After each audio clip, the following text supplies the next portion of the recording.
I didn't advertise with Nags Live either. I'm real bad at that. Sorry. I just don't have motivation right now to do the whole self-promote. The less people looking at me cry, the better. Like the whole YouTube thing, though, is still kind of sounds like a smart people title. Thanks. Yeah, I mean, there's a lot of people in my specific field now that I think about it. I think like half of the field of research in false confessions is like independent, like they're cops or something, or they're right. Yeah, so they're not like university people.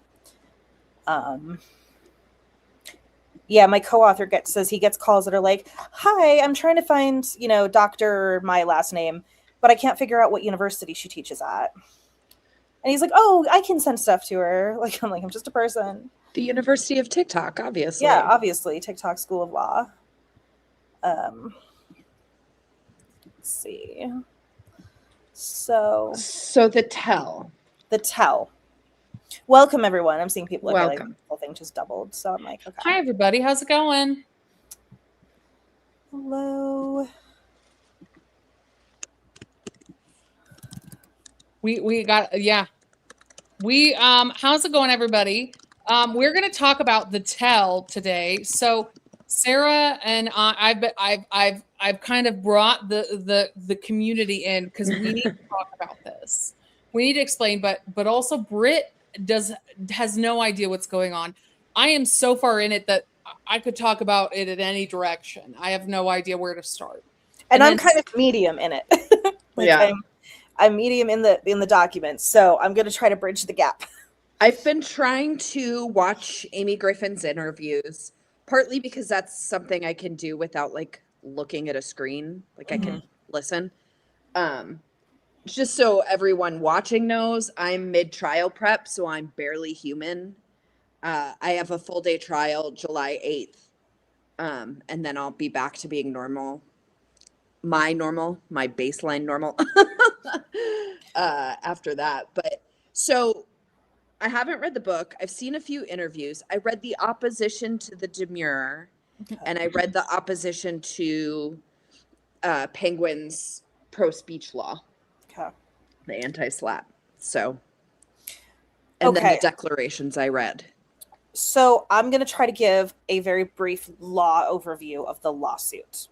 Okay. So Amy Griffin wrote a book called The Tell. And in the book, The Tell, she is describing how late in her 50s, 35 years after she'd left school, whatever, or however long, she went to a glorified trip sitter, took MDMA, and then recovered memories during the session, possibly not even under the influence of the MDMA, about her 5 minutes in.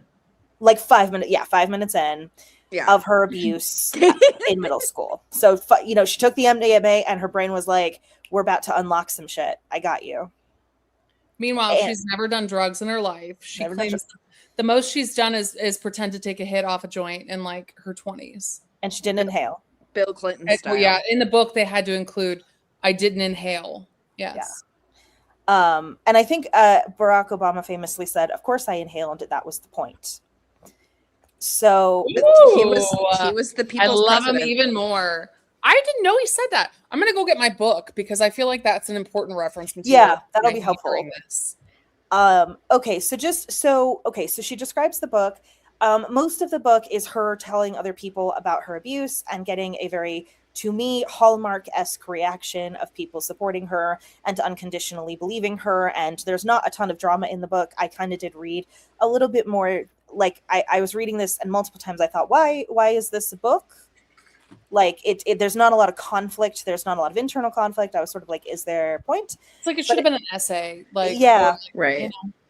It does feel very LinkedIn post adjacent. So a big focal point near the end is that Amy has this link in her mind between these incidents of abuse and a girl she went to school with who she calls Claudia. And specifically, she recalls lending a dress to this girl, Claudia, and having some sort of vague, uneasy feeling about Claudia that she describes she had kind of at the time. And so anyway, so she, after recovering the memories of her being abused by a teacher that she calls Mr. Mason, According to Amy, she decides, I'm going to reach out to Claudia because I think Claudia might have also been a victim of this Mr. Mason. So they meet up, they go to a coffee shop. Amy does her kind of, I have to tell you what happened to me, which at this point she's done 20 times in the book. And Claudia is just like stony face. This woman wanted nothing to do with her. Right. I can tell. Yeah. Even in the book, she does it. She kind of describes it nicely within the book, but I'll say when she goes through to describe the interactions later, it just ends up looking worse and worse for her. It's just the most awkward thing. Yeah, like I mean, I don't know how you're supposed to react if somebody reaches out to you 35 minutes later and then shows up and says 35 years later. Yeah. And says, you know, hey, I got raped at 12. What do you think? And they're like, I think I haven't talked to you in 35 years. I think I thought we were just chatting over coffee, but okay.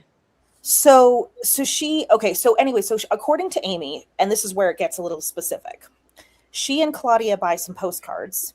They exchange the postcards. They agree to mail them to each other. They leave. And then like sometime later, Amy gets a postcard, and the postcard from Claudia says, I didn't have it in my heart to tell you the truth. Right? So a big thing in Amy's book is talking about how the MDMA has enabled her to kind of come to terms with this, realize, you know, this is something that happened, integrate it kind of into her a little bit, you know, like realize that, accept this about herself and move forward. And while she's not saying anything negative about Claudia, because I think she's kind of saying like Claudia is where she's at. That's what she's saying, right? Like she hasn't yet accepted it, or she's kind of in a different place. And Amy's just grateful that she had this experience and is kind of all of that. Okay. So she does this. She does the Oprah, whatever, book club, this bestseller, you know, this kind of thing. And then Jane Doe files a lawsuit. Why are you laughing?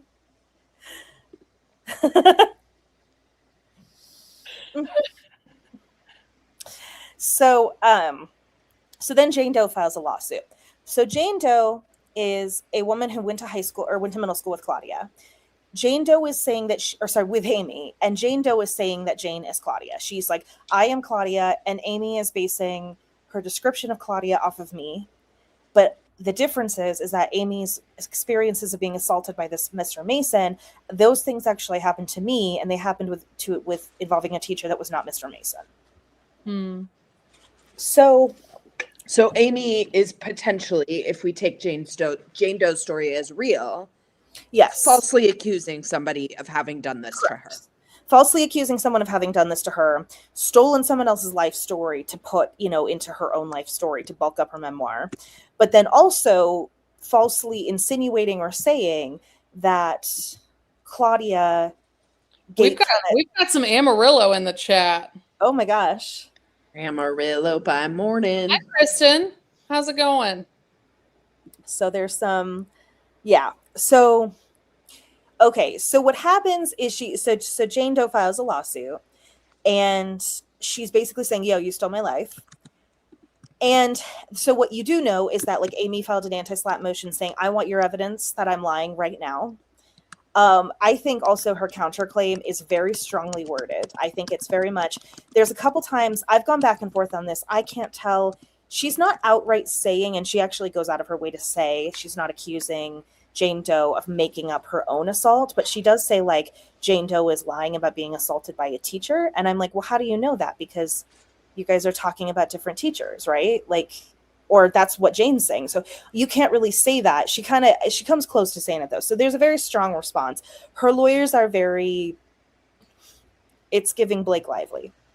The lawyers are very like, we are going to do a very, it's like frat boys versus like very, like literally that's what it feels like, is like the kind, like quiet, like intellectuals versus a bunch of frat guys that are going to make a big stink of this and drink like shotgun a beer in court. And like, that's literally the vibes when you watch him in front of but the judge likes him. He's there in person. And I think that makes a big effect for Amy Griffin, is that there's in-person lawyers. And I feel like, I don't know, but they've not built the rapport that they need between Jane Doe's lawyers. And that's working against them. And so anyway, so if you're, so Jane Doe in the last couple of days, if you guys saw part 1, this hadn't happened yet, but Jane Doe filed a response, and she has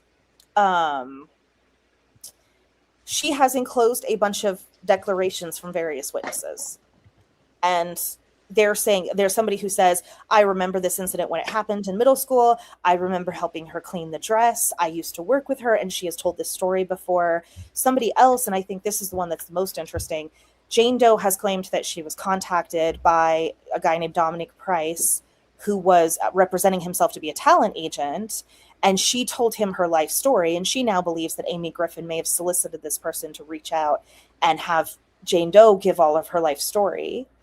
And someone that is now written a declaration has said that they recall Jane telling her about this person. And they were like, are you sure this is legit? Like, but that means that somebody else kind of remembers that this agent was in contact with her.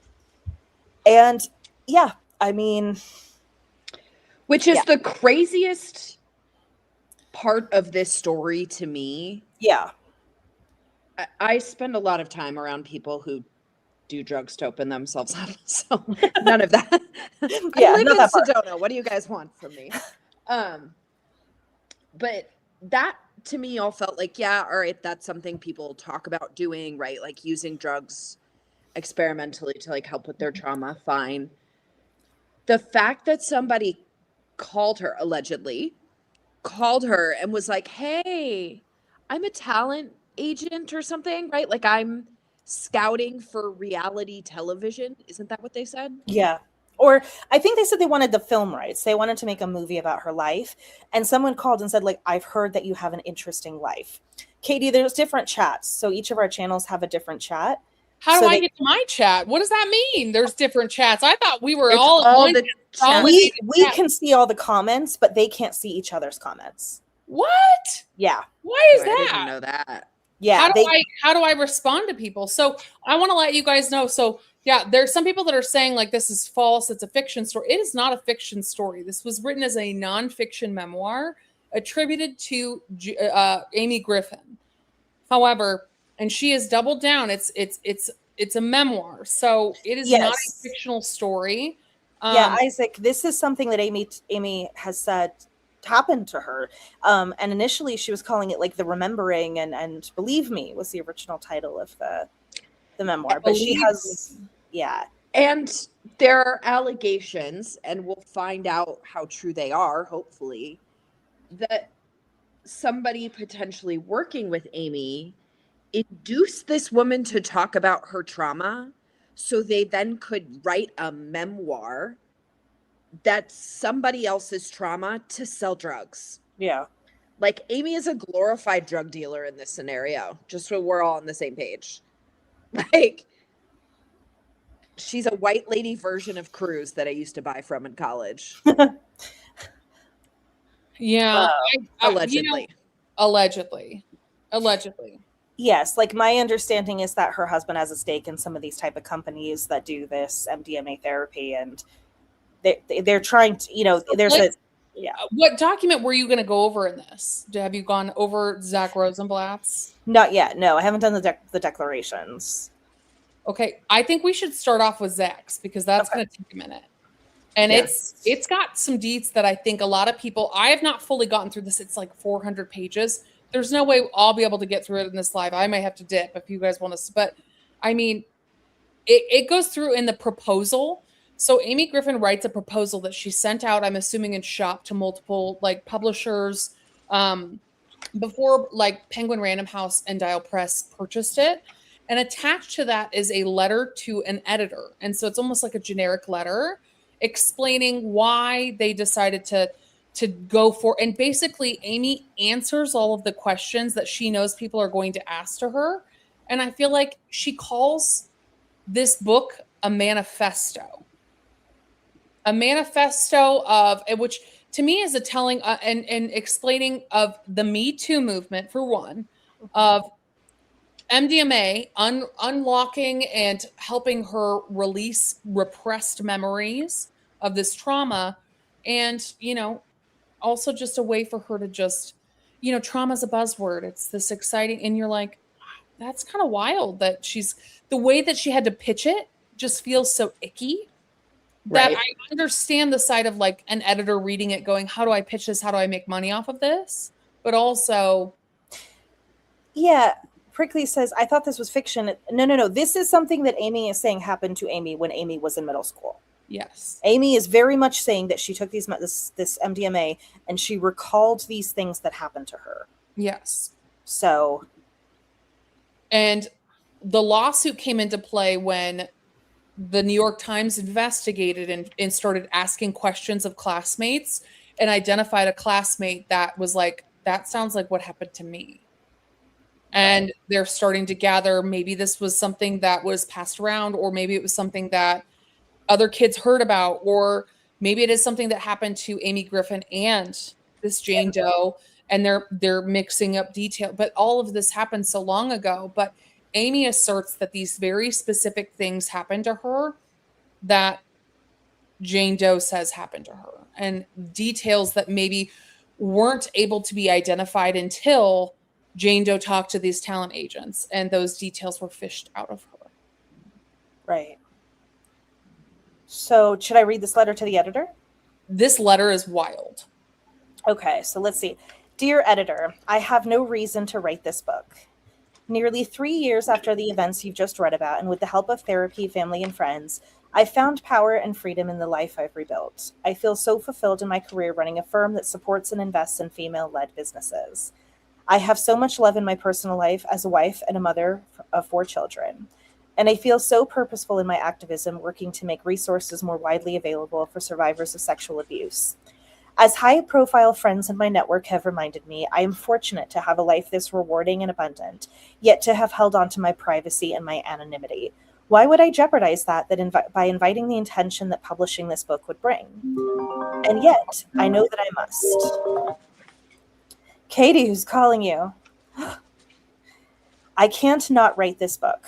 Almost 6 years out from the rallying cry that marked the beginning of the #MeToo movement, our culture is still broken. 1 in 3 women experience some form of sexual violence in their lifetime, yet only 38% of survivors of childhood sexual abuse ever disclose that they were abused. Many will never disclose. A culture of shame and secrecy endures, although the epidemic is everywhere. Old cliches persist about the perpetrators of childhood sexual abuse. We teach our children to fear strangers, even though 90% of children who are victims of sexual abuse know their abuser. As I began to slowly share my story with people in my own life, I was stunned by how many of them volunteered their own memories of childhood SA. Some, like me, by teachers, and others by their own family members. As disquieting as this always was to learn, in their eyes, I felt the reassurance that I was not alone. And yet, our justice system is painfully ill-equipped to hold perpetrators They accountable. got an RC plane. Oh. Less than 1% of reported. I should have like a code. We can't save these words on YouTube, can we? Less than 1% of reported SAs lead to a felony conviction. We looked it up and we could if it was for like educational purposes, but ask people covering Laura Owens how the rules get applied. Gotcha. However YouTube wants to apply the rules. So we're probably better off to not doing the coded language. If somebody wanted to report us in mass, they could. Why anybody would want to report chill little us, I don't know, but haters gonna hate. hate. That's exactly where my brain goes when you say that. Let's see. Okay. As Wait, discouraging. Sorry, you're not allowed to say what? So we don't get reported? You're not allowed to say grape, but without the G. Or essay or whatever. I struggle with that sometimes because sometimes I'm like, just not say it, or I don't know. But also, like, am I contributing to a culture where we don't take this stuff seriously by calling it grape instead of what it actually is? Like, right. Yes, I 100% agree with that. You just know there's got to be kids out there that somebody's offering them like juice, and they're like, "Do you want grape?" And they're like, "What?" Like, that's a bad thing. Honestly, 6'7", right like away. that too. Like my face just goes, "Sorry, what flavor?" Yeah, because it's like Poor little 6'7", not knowing what words mean. Anyway, that's my baby name, Katie. It's SIXSEVON. 6'7". Oh. All right. Okay. So, as discouraging as the facts are about SA, something profound is happening in our culture, a shift in the way we talk and think about trauma and how it shapes our lives. Van der Kolk's The Body Keeps the Score, the first book I read after I recovered my own memories of trauma, has now spent over 150 weeks on the New York Times bestseller list, 27 of those weeks at number 1. A pioneering study at Kaiser has shown that childhood trauma is linked not only to depression, anxiety, and substance use later in life, but to everything from broken bones to cancer. As I write this, Australia has become the first country to legalize MDMA, the medicine I took, alongside psilocybin, the chemical found in, quote, magic mushrooms, as treatments for PTSD. Studies have shown that 2/3 of people with PTSD no longer meet the criteria for it after treatment with psychedelic-assisted therapy. Thanks to the Multidisciplinary Association for Psychedelic Studies, or MAPS, the same program that my husband John has been supporting for years now, it's likely that America isn't far behind. We are coming to understand that there's a powerful link between trauma and our own health, that it can be carried in the body and manifest in countless ways, as it was for me. Trauma has become a buzzword, a cultural lightning rod. The issues that I'm writing about in my personal story that felt so unbelievable and specific to me as it was unfolding are sadly far from niche. This may be the defining subject of our era. And yet trauma remains so poorly uneducated and so stigmatized. No wonder we keep it repressed. When I was growing up, people didn't talk about breast cancer because it was considered crude to say the word breast. That's kind of what we're saying with the Booby, boob. Breasts, boobs. But like, think about Titties. like, yeah, just titties all day, titties in the wind. It's fine. Yeah. Oh, Jen. The taboo around sexuality kept us from talking about a medical condition, as it still does today. Likewise here, the actual trauma itself, the abuse that so many of us endure, is still in the shadows, something people just don't talk about if they can even access the memories at all. As one friend put it to me, how can you say me too if you can't remember what happened? From the moment I began recovering my own memories, I knew that someday I would write about it. In fact, at the end of my first session, I made, name redacted, promise me that if anything bad happened to me, she would tell my story. That's how important it was to me that this story be told. From the moment I was contacted by the drug companies who were experimenting with MDMA, I knew that I would utilize my famous friends to write a story in order to sell my drugs. I mean, Sorry, no, my paraphrasing here. I began writing myself as soon as I came out of the session, first by hand, in that navy blue journal that read Pleasant Dreams on the cover, and later on an iPad not connected to the cloud, so I could be sure nobody but me would ever see it, where I spent night after night pouring out all that I was processing. It became a refuge for me, this place where I could be open and honest, if only with myself, about the pain and fury and shock and confusion that continued to ripple through me over the weeks and months that followed. Writing made what happened concrete. It preserved it in the record. It could not be rescinded. It was the only way to sift through the wreckage of this unbelievable reckoning. I was an English major in college, and it was there that I first learned to write for others. For the first time, I found I was writing for me. The real story is that I didn't know my story. I wrote days after my first session. My body didn't let me know the story. Yet to me, even more unbelievable than the abuse itself was the fact that I had so successfully erased it from my memory. Some incredulity lurked under the reactions I was met when I began slowly to share my story with people I loved. They too found it hard to believe. Most knew me well enough not to say what they were thinking. Why didn't you tell anyone? How are you just remembering it now? How did no one notice? And wait, what is this drug you took? Any hint of skepticism in someone's voice made me furious. Eventually, I feel like needs to be pointed out. Made her furious. Yeah. Any hint of somebody questioning her, and she talks about like with her daughter too, like when her daughter's like, "Mom," that she would like. So it sounds like almost like her anxiety is presenting in an angry, like rageful way of like any hint of skepticism in someone's voice made her furious. Eventually, I would come to understand that even deeper than the wounds of the abuse itself was the wound of how the perpetrator had so she again is deflecting and saying he was isolating her in that way by making sure that nobody believed her. Mm-hmm. Which it's a mind I think the very hard part about this is I think she is very well read and very well researched on victims and on abuse. And I think that almost regurgitating being the perfect victim. You know what I mean?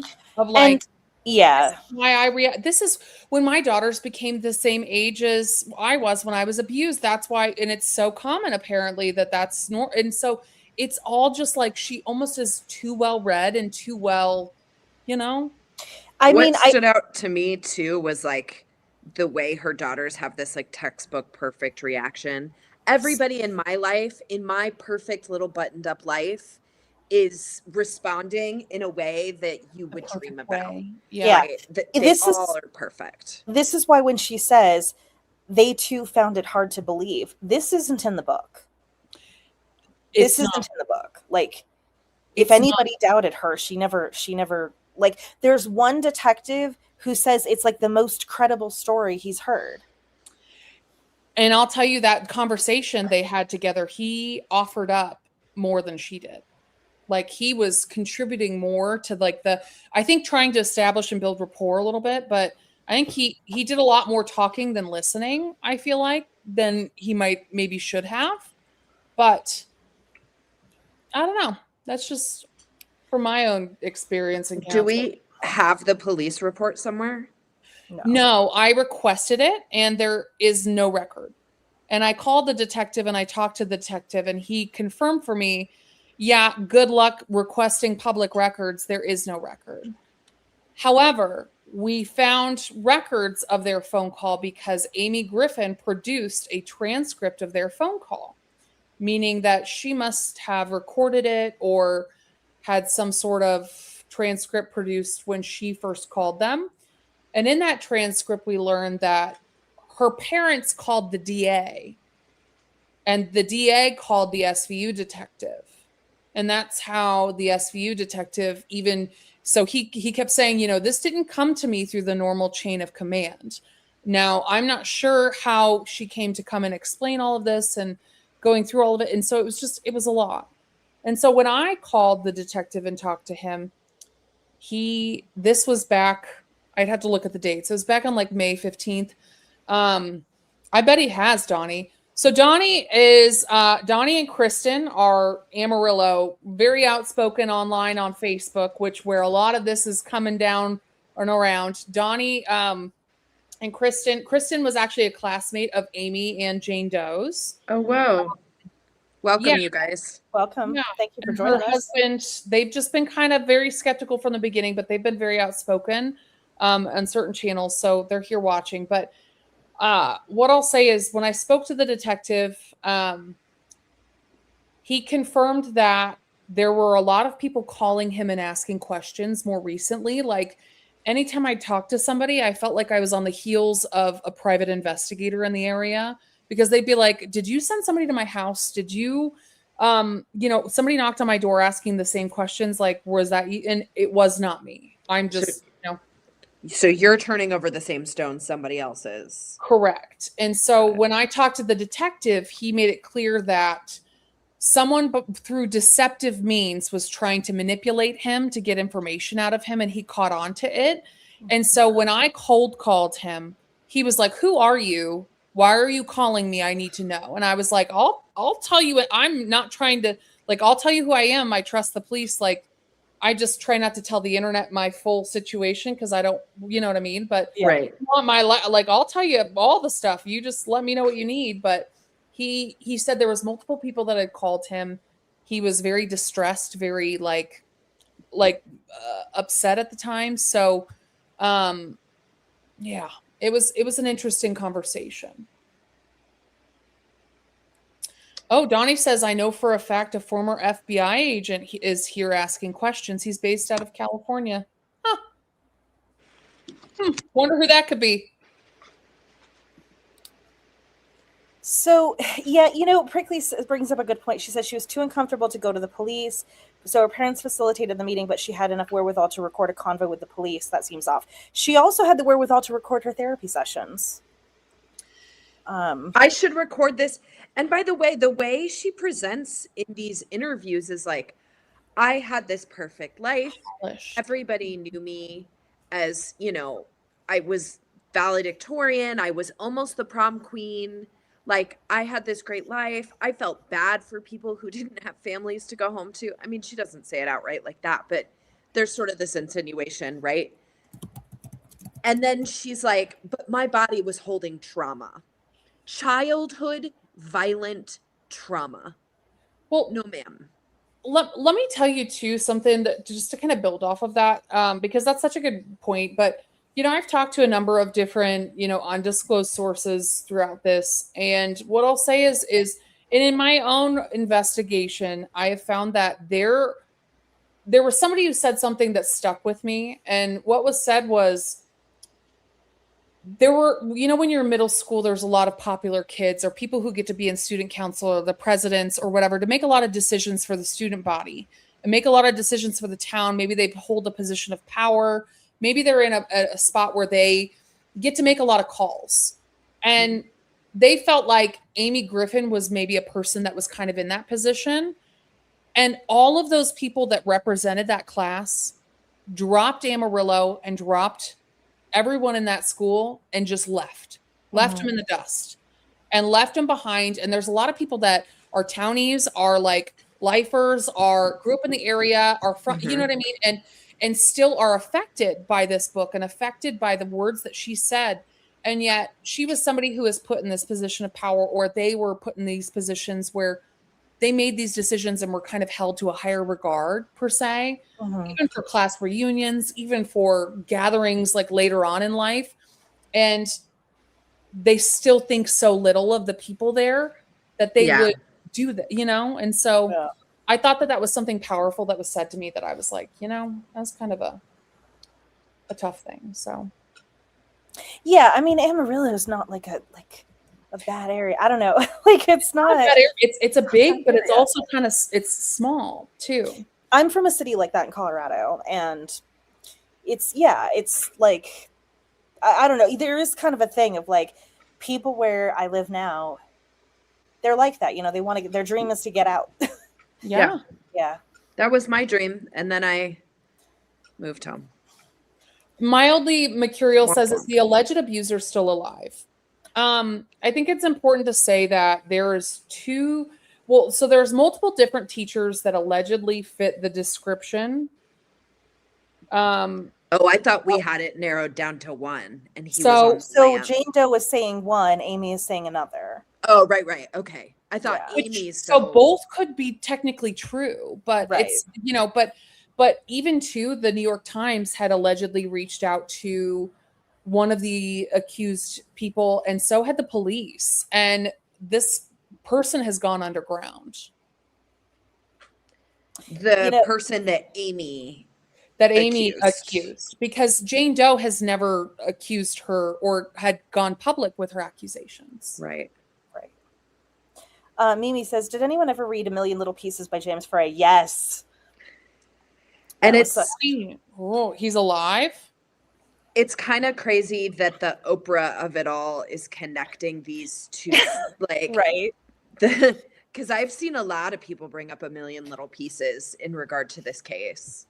That was a huge thing when that went down. I remember everybody being like, you could just lie in a memoir? Yes, you could. Yeah. And then have you heard of this, Katie? Right? It's what? Depends on how much money you make. Have you heard of this guy, James Frey? Yeah, The Million Little Pieces. Yeah. Oh yeah. Oh, it was like a millennial defining media moment. I would say I looked it up like recently. I didn't know about it, but like I didn't even know about Oprah being a victim. What does TMZ say about Blake and Ryan? Sorry guys, we are also so entwined with the. If you're here for the tell, we have to take a quick intermission for Isaac's. Isaac, you guys, I had this theory. Isaac, thank you for bringing us breaking news. Yes, thank you for this important breaking news. Important breaking news. There was in the group chat, there was a funny, like somebody put a poll up that was like, do you think Blake and Ryan are going to show up or invited? And I was thinking like, they're going to be wedding crashers. Like, how they're going to object. So God, that skirt. Ow. Sorry, I realized that's everyone's like, why are we talking about this? Because Blake Lively is still pulling some nonsense on the docket, and until she stops and goes away for a few years, we're going to be talking about her. And if you do follow me for the Blake of it all, July 13th is the last document drop in this case. So I'm going to be live, and I'll be here for 6 hours if we need to, but it's going to be the last time we have a document due on a particular deadline. So I got kind of Bananas. fatigued with it all, so I took a little break, skis, and I popped back in. It just, I'll tell you what, the traffic on those videos is a lot. I skipped kind of this last month, but I think I'm kind of revisiting some of the text messages and continually putting things back. Kind of a, what have we learned?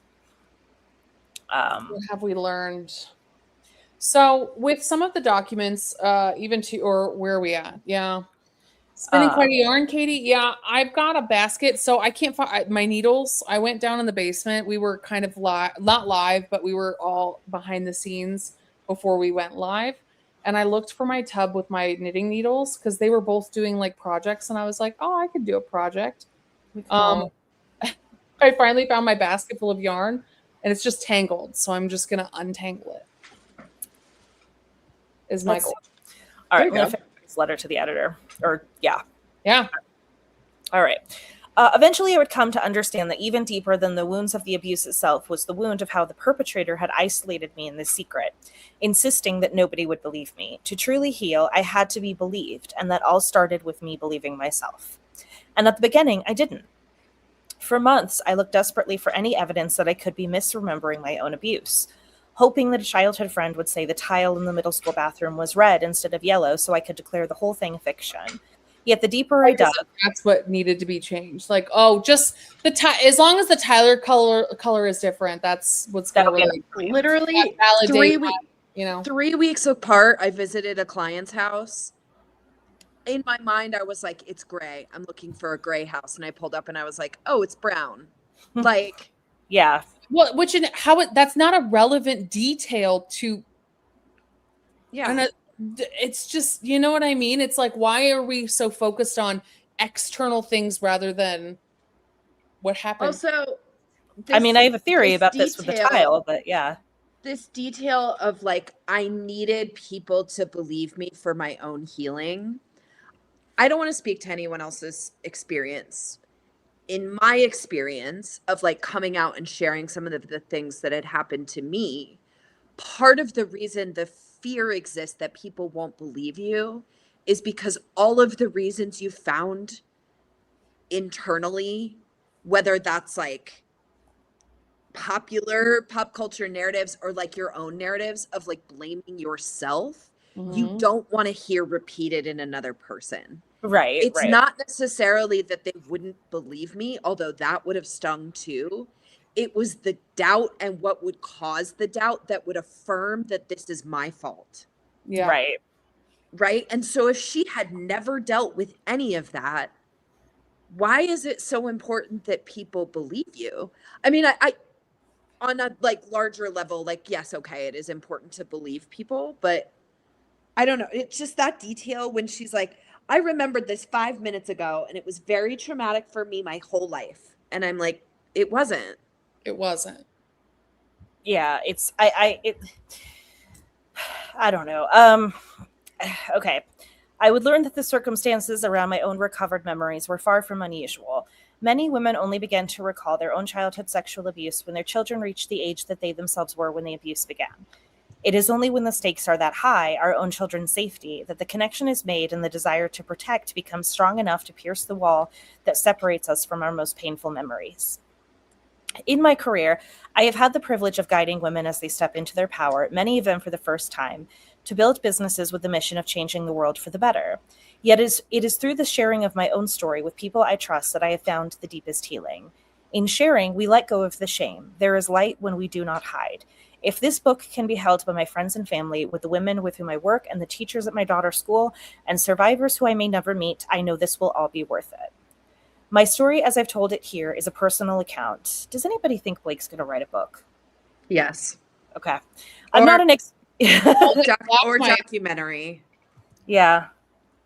She doesn't strike me as a writer. Sam Lansky, where are you? Get in there. I doubt what kind of who is this guy that all of a sudden is like the ghostwriter of the century? Like, what are his credentials? Like, I want to know what somebody's experience is, or like, you know what I mean? Like, I'm sure there's such better writers out there. That book was garbage. No offense, but this is his. I've never read that. Is it good? I have not read it either. I feel like it was pretty well received amongst her fans, but I don't know if that's because they got the insider scoop, or if it's because it actually read well. But then also too, like, how well would you think that Britney Spears can write? I've seen her Instagram posts, so there are very few punctuation. There's very little punctuation that makes it readable. I figured it would be a lot of emojis. It is a lot of emojis. Zane, Blake can't do a Call Her Daddy interview because Alex Cooper is being represented by Brian Friedman. Ooh. Whoops. So, oopsie daisy. Sorry, okay. We are so off topic. Yeah, this is how it is. There is a pinball in my mind that is going around. All right. Okay. My story, as I told it here, is a personal account. I'm not an expert on mental health or sexual abuse. This is about my memories and how I navigated the lived experience of healing trauma in my body and mind. Yet it is also a research project, reconstructed from my diaries, recorded conversations with therapists and attorneys.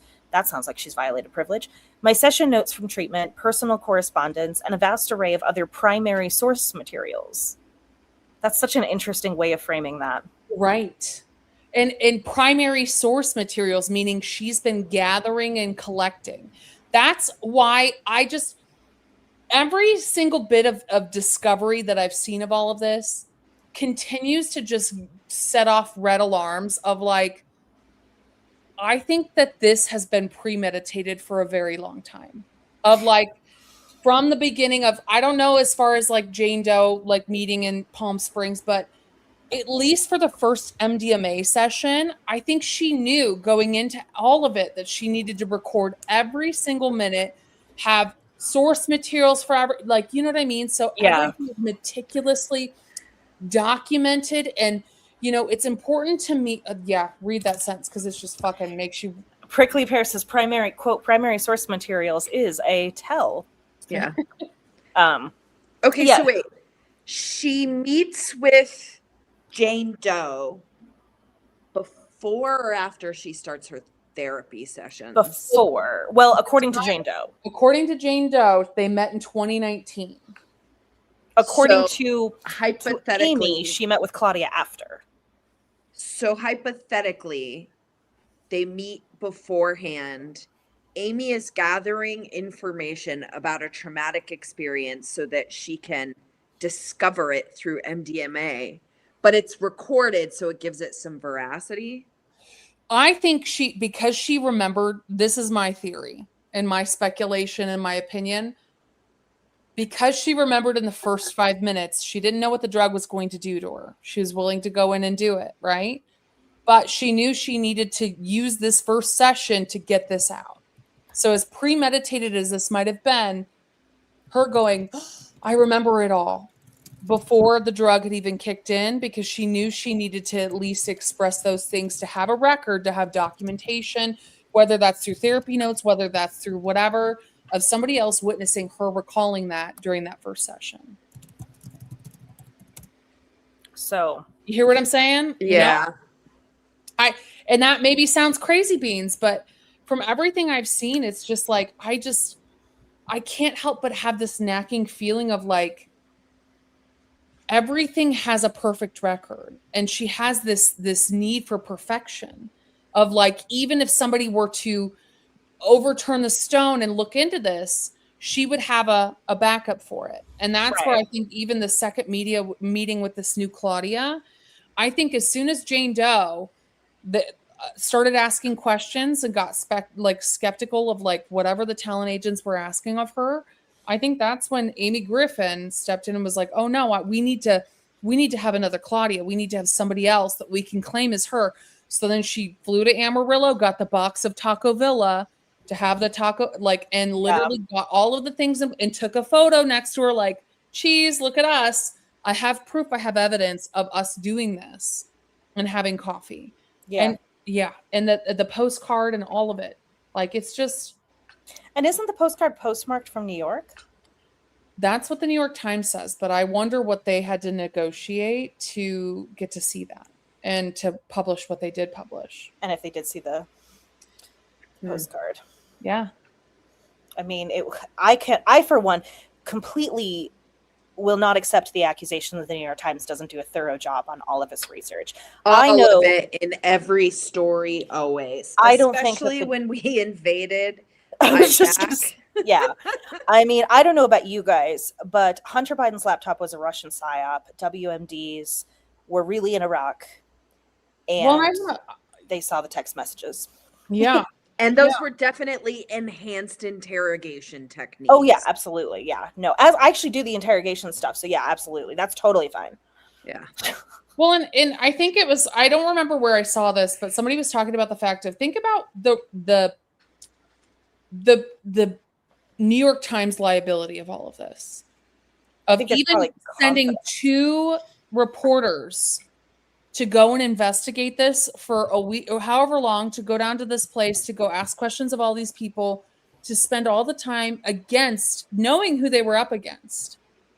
Right. Think about what the New York Times was like, you know what? Yeah, we are willing to, what kind of tip they got or what kind of like response they had, and knowing like, ooh, maybe we should look into this, you know? That is interesting to think about. I mean, yeah, what motivated them to do an article without knowing? To send two reporters, to send 2 investigators to go down and to coordinate and to go to Las Vegas, go to Amarillo, spend all these times, months and time and resources to go against these billionaires. Yeah, but who wants to take out a billionaire more than another billionaire? So maybe like Elon Musk called and was like, I need to be the most billionaire-iest billionaire. Yeah. And so I need you to take out the other billionaires. Write about this book. I know it's a lie. But I think even too, what I found fishy is even with the New York Times reporters. Yeah, it's Katie Rossman who came to town. Liz Egan did not. But what I'll say is Katie Rossman was invited to a launch party for the Tell. And Katie Rossman was tagged in quite a few photos with a lot of the people running with Amy Griffin and a lot of the people running in those circles, surrounding the girl boss movement and etc. Back in like 2022. So it's almost as if the reporters themselves were kind of on the in with the circle. I mean, it could be that they just got the sense that they didn't think the memoir was true.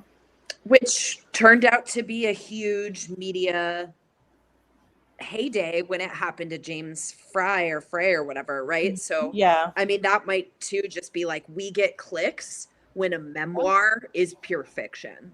That's true. Yeah. Especially when the memoir is somebody who the general public is prone to disliking anyway, i.e. billionaires. Yeah. Because the media loves nothing more than to disparage a woman. Loves nothing more. Nothing more. But also, what are we? No, I'm just kidding. Yeah. I mean, there are some things that threw up red flags for me. But I also am not fully caught up on everything that's been filed. So that's why I'm... There's a lot. There's too much. I didn't even log into the Los Angeles Superior Court today because I was like, I haven't even read what I currently have. I can't even fathom getting more. So, yeah, I'm actually, Kristen grew up with Amy on my husband's phone. Yeah, Kristen, hi, how's it going? Hi. I think they're door dashing.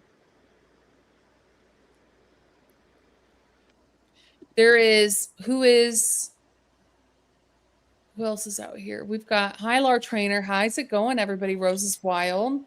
Yeah, Elon will take out Taylor Swift one day. I don't. Taylor Swift. The wedding news is quite a bit. Yeah.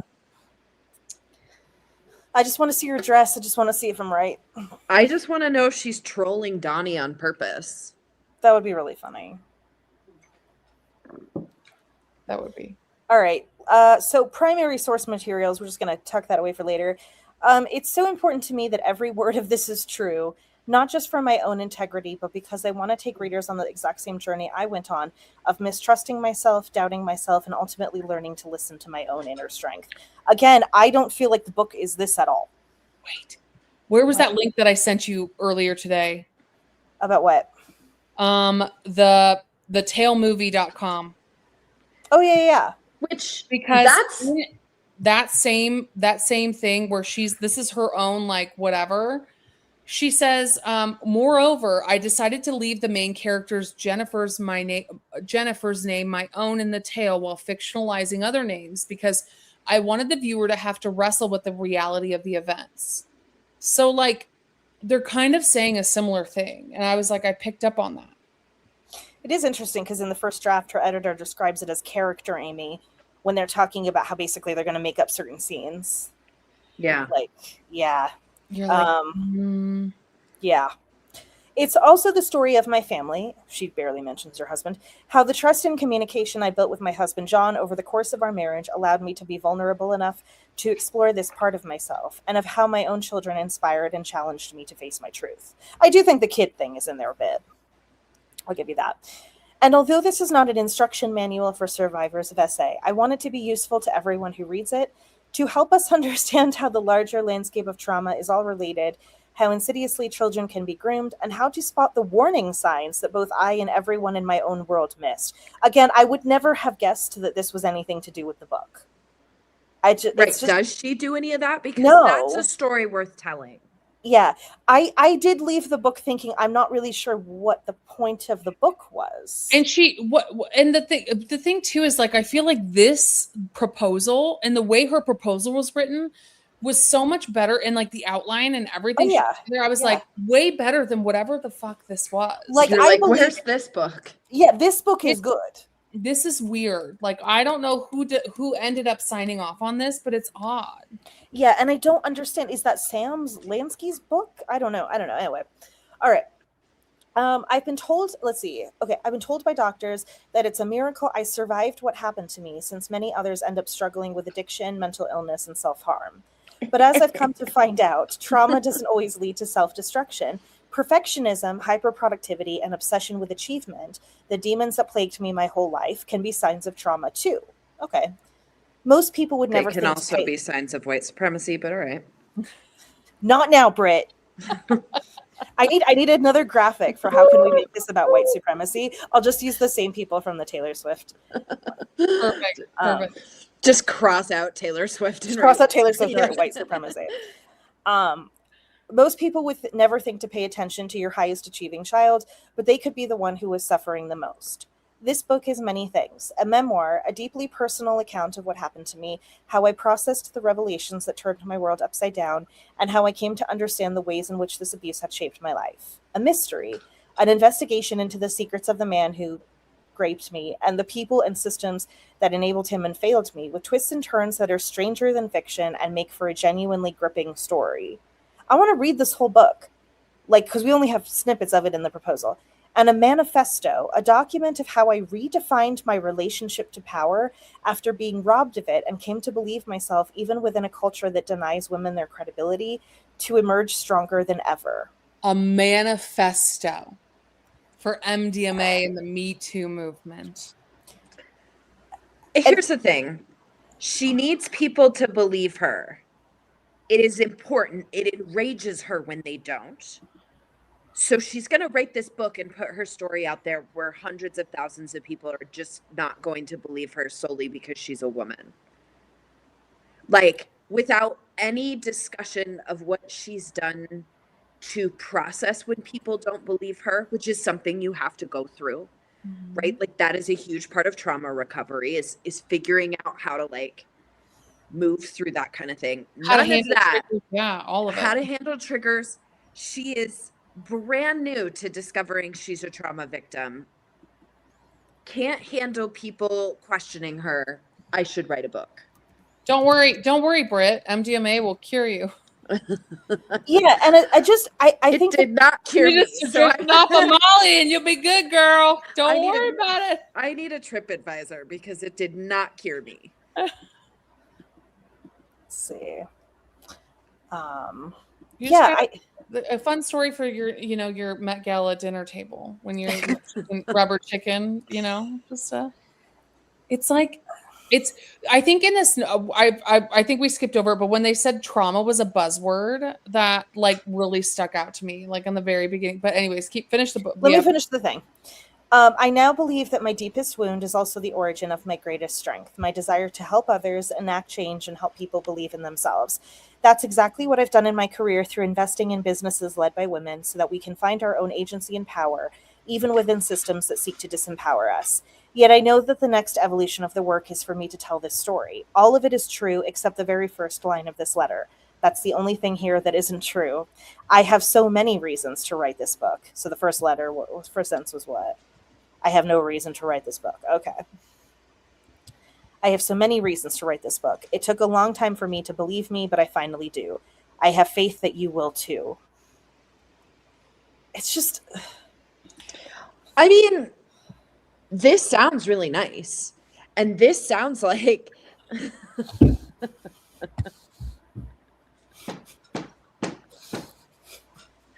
You have to send that to me. Oh, yeah, I'll save it. TikTok.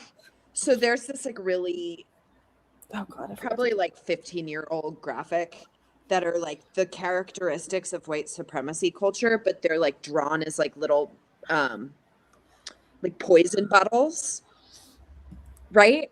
And I use that graphic a lot, and every single time I do, my video will get like 10 views. Like it's like TikTok has been programmed to like It knows. Yeah. TikTok's like, bitch, no one wants to see this.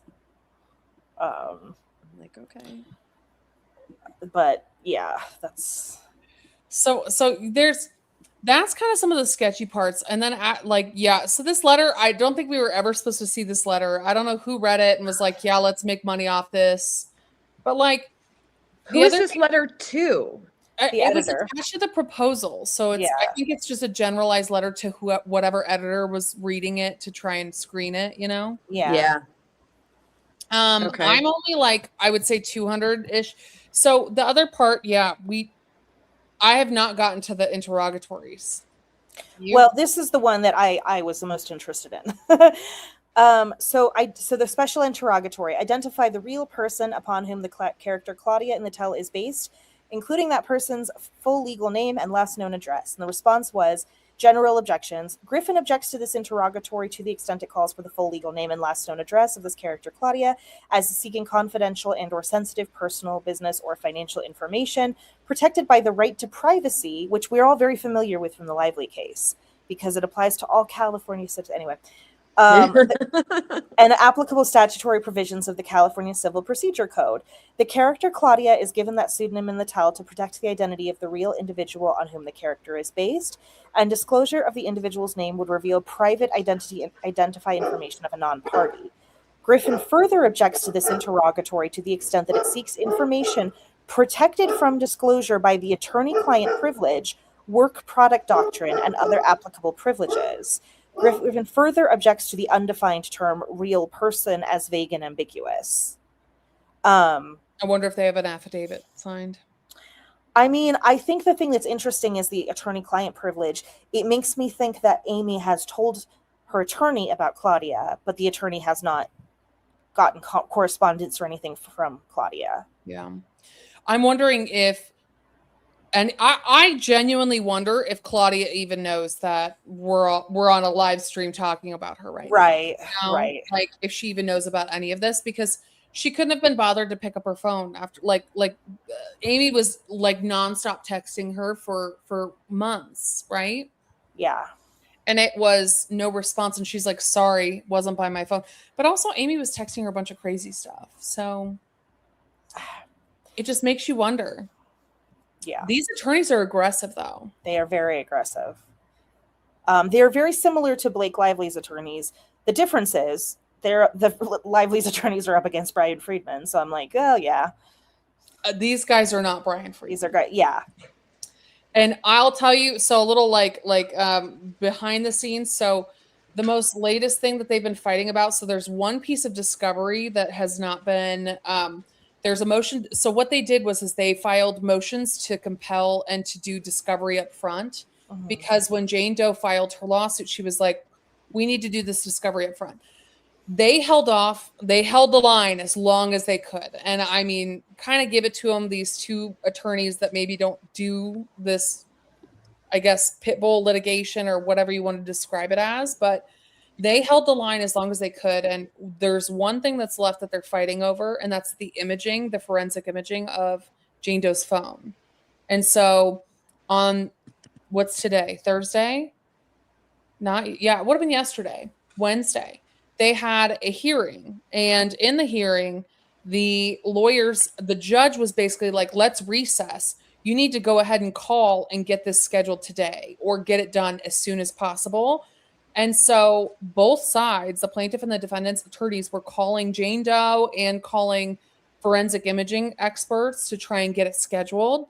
And we're coming back with different answers, even though they're calling the same people. So it was like this back and forth of, well, I called the company and I called them too, and you got this answer and you got this answer. What? And the judge is like, what time can we do this? Can we just want to preserve it? And it's hard because I think the defendants, the Weingarten with Wilkie Farr, kept saying, we just want to preserve the record. We want to image the whole phone, get it all over with. And Jane Doe's attorneys returned with an anti-SLAPP, like tried to get the forensic imaging kind of stayed or like held off on, and the judge wasn't having it. He was like, let's just do this now. But I think the concern and the worry is, if her whole phone gets imaged, it's going to be sitting there, not saying that anybody's looking at everything, but it's at least been copied to be accessed at a later time, where maybe in the Nevada litigation, the attorneys can go, hey, we have our phone imaged over here. We would love to see what that looks like, blah, blah, blah, blah. So, I'm sorry. I just have to say, as a resident of Colorado, Nevada. I was wondering. I was so triggered for just a moment. You guys are all, I knew I was going to say it wrong. There's Nevada, Iowa, Nevada. Oh, gotcha. Okay. Nevada.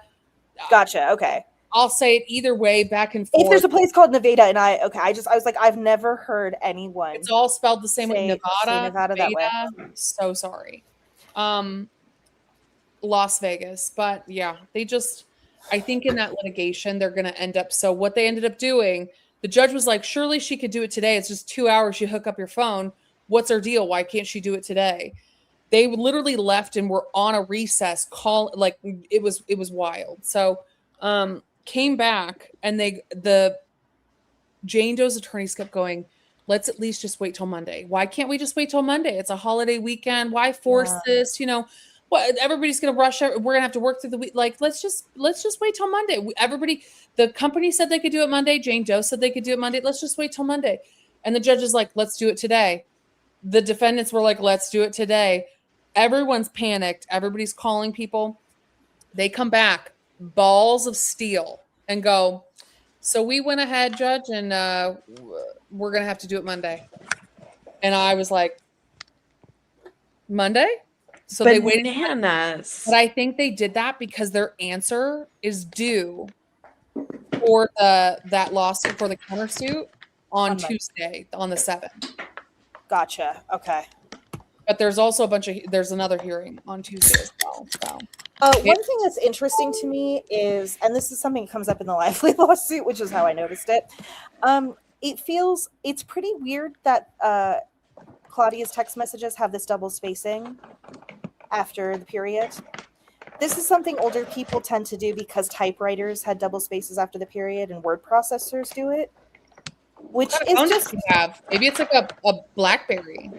It could be, but I mean, I think that's interesting about like the two spaces because there's a person in the Lively lawsuit who switches up between this, where there's two spaces after the period and just one. And I think it's because they're switching between their phone and like they're copy pasting things from a Word document is what I think they're doing. Oh. That's at least because I type text messages on my computer sometimes too. I do too, but I just checked and it doesn't do the two spaces, at least on Apple. And I don't know if Android does the same thing. But it also sounds like they are texting. But does Word?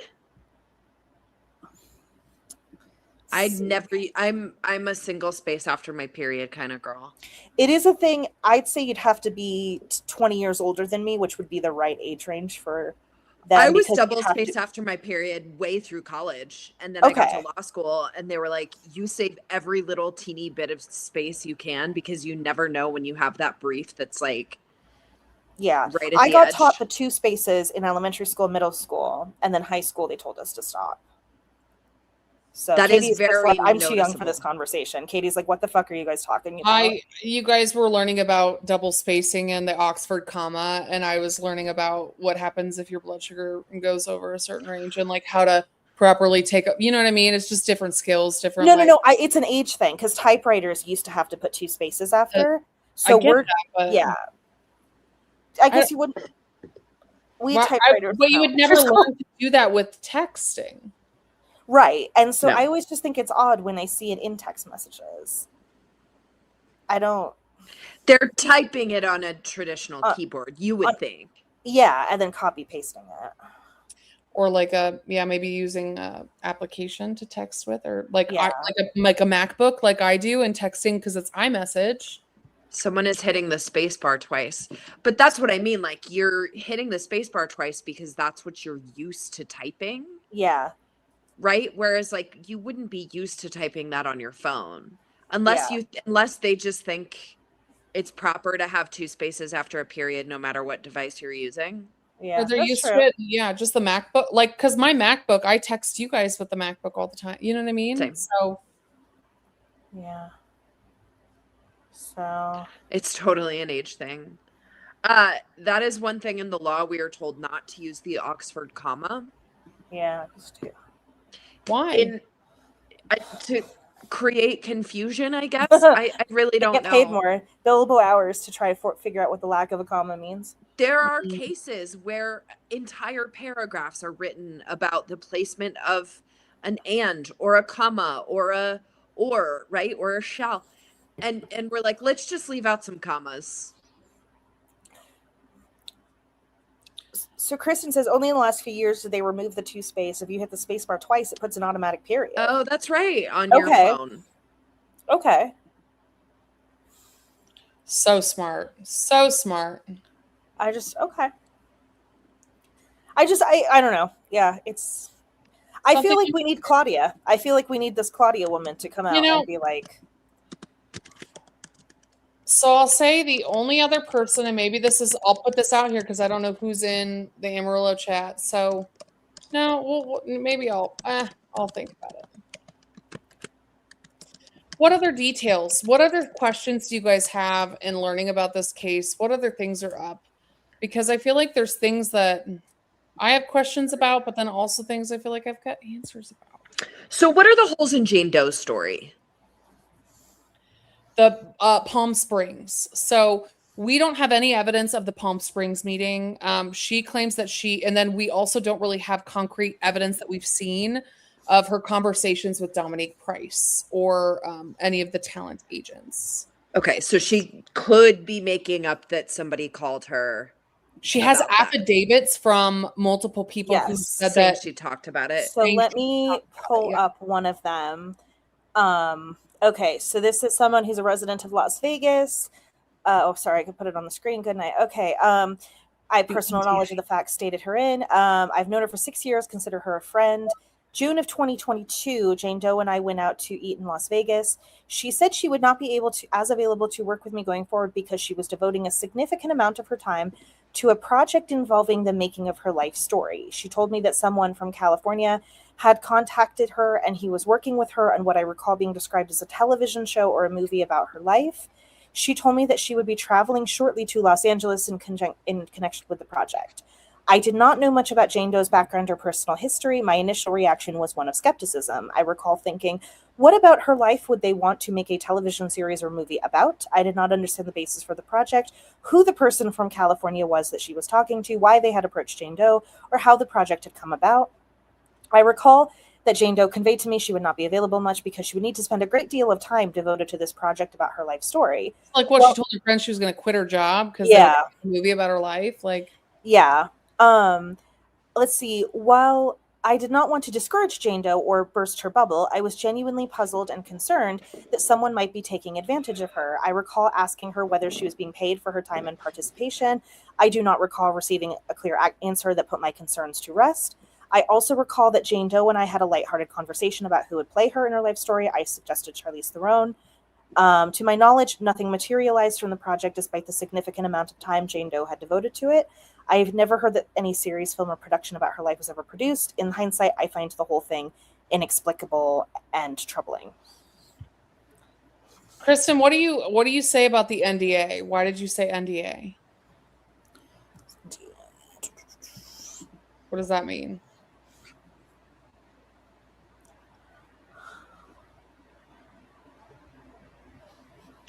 Her maybe sister not disclosing her maybe sister. So there's a affidavit from somebody named Tanya Vanden Bosch or something like that. Yeah. And she is Jane Doe's sister, and her maiden name's Altum, but in the entire affidavit, it does not say that she is Jane Doe's sister.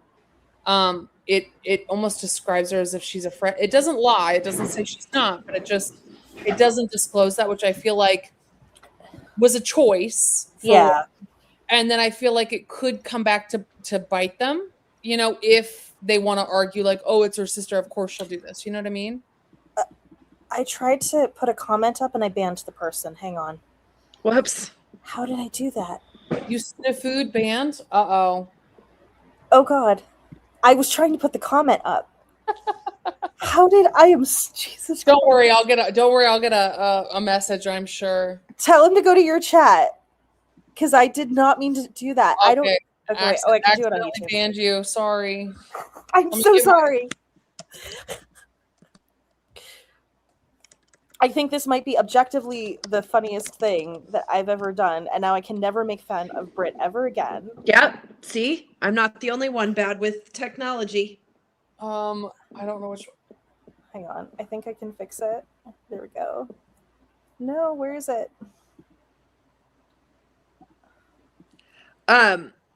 Okay, so we have some timeline discrepancies in Jane Doe's story, but we also have people corroborating that she has told them this story before this book was ever published. Because we just don't have evidence yet, or that she's provided or anyone's provided. Okay. The only side that Amy kind of came back against the Palm Springs meeting was that she was never in Palm Springs in 2018, 2019, or 2022, or whenever the dates were. Okay. And so it was very like she didn't say, no, we never had this meeting. No, we did. I was never in Palm Springs during these years. That was the only kind of pushback she gave. To me, it doesn't necessarily tell me that she's making up the incidents that are the basis of the book. Right. But that she's not accurately remembering the timeline around the book getting published. I have a theory, but I was going to say it would be crazy, but it's so perfect. It's purple, just like purple Sara yarn in order. Yes. Yeah, it looks good. Yeah, we are officially the. Did we unban Snafu? I did, but I don't. Sorry. I'm so sorry. They're like, sorry. Heck to them. I'm so sorry. Let's see. But so this is something that I'm kind of thinking about. Like, hear me out. Maybe Amy did actually like offer something to Jane Doe. And Jane Doe just said, I don't want anything to do with it. And she's like, she's coming back now. I can't imagine like this. How else? Like, what would she offer? Like, maybe Amy approached her and said she wanted to write a book about, like, she wanted to see if she wanted to try MDMA or something. Like, do you want to talk about your life story and your trauma? Or can I use it? Can I use it for this MDMA thing? Jane says no. Amy uses her for herself. But she did say, and the back of the postcard says, trauma. The back of the postcard says, I'm really sorry that I can't let you use my trauma for your book, but I wish you all the best. Yeah, right. I'm sorry, Snafu. I'm so sorry. There's something weird about that whole like I peaked in high school. I'm like I got this award in 7th grade. Everybody loves me, the Amy Award. The weirdest, and I know you, I've told you this like a million times, Katie, but I'll tell Britt, because okay. So Amy goes to her old teacher, a coach that she got along with in school, and she says to the teacher, because they're recalling this award that Amy got. They like invented the award for her, and it was like for the kindest. You guys both like turned your head at the same time, exactly the same way. And I thought, oh, something. And then I was like, wait, you guys are in different We're like places. dogs. Like You know, but you both did it at the same time. And I was like, what could you both be looking at? But so Amy tells this coach, the coach says, like, you got that award when you were like a kid and whatever. And she says something like, I don't understand why I got an award for kindness. Aren't you supposed to be kind? Right? But she says it like at the age of 57 to this coach, right? And that's what the woman, Claudia, wrote on the card. It's like the same wording, the same exact style, same wording. Yeah, that dial. So it's Claudia odd. is quoting the conversation that Amy had with the coach. What I find even weirder, let me show you. St. Andrews. Oh my God, Amy, the back of the postcard says, "Get your own trauma." Can I share my? Yeah,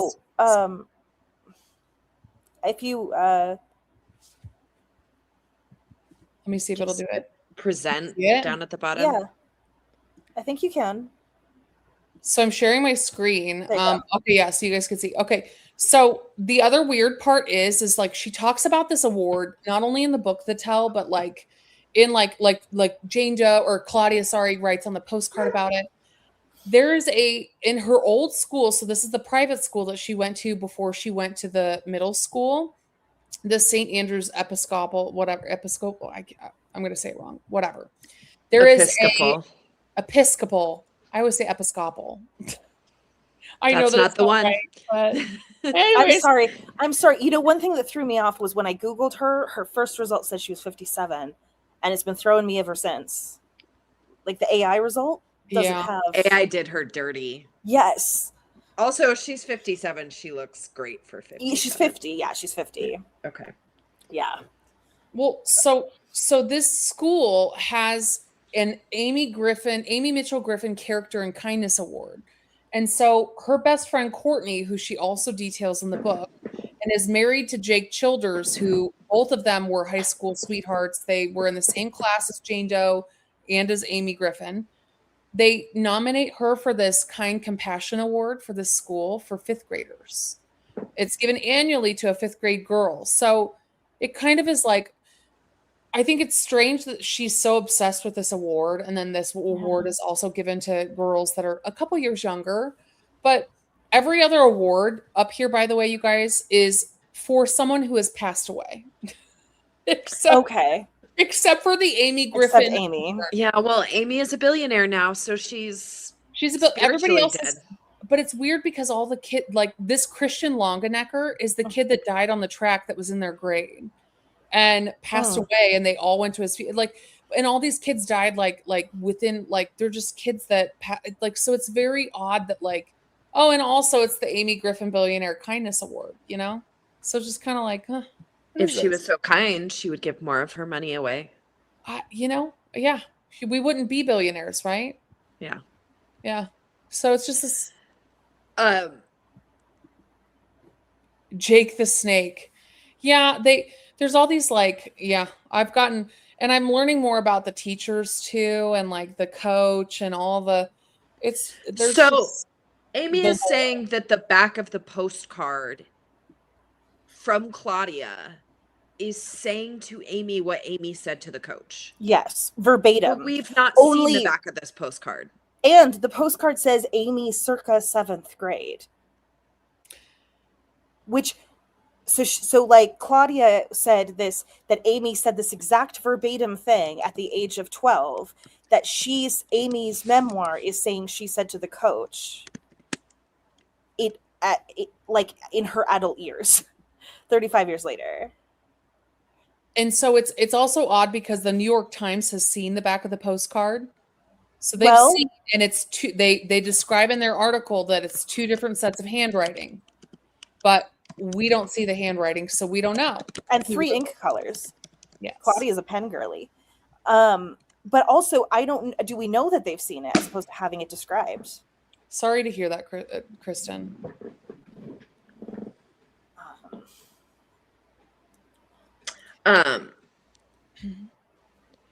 So there's 3 different ink colors. Realistically, somebody could have added to whatever was written initially. Yeah. Correct. Or it could have been, there's a number of different possibilities of like, oh, this should say this for the story. This should say this for the book. This should, before we show the New York Times, we should, there's a number of different,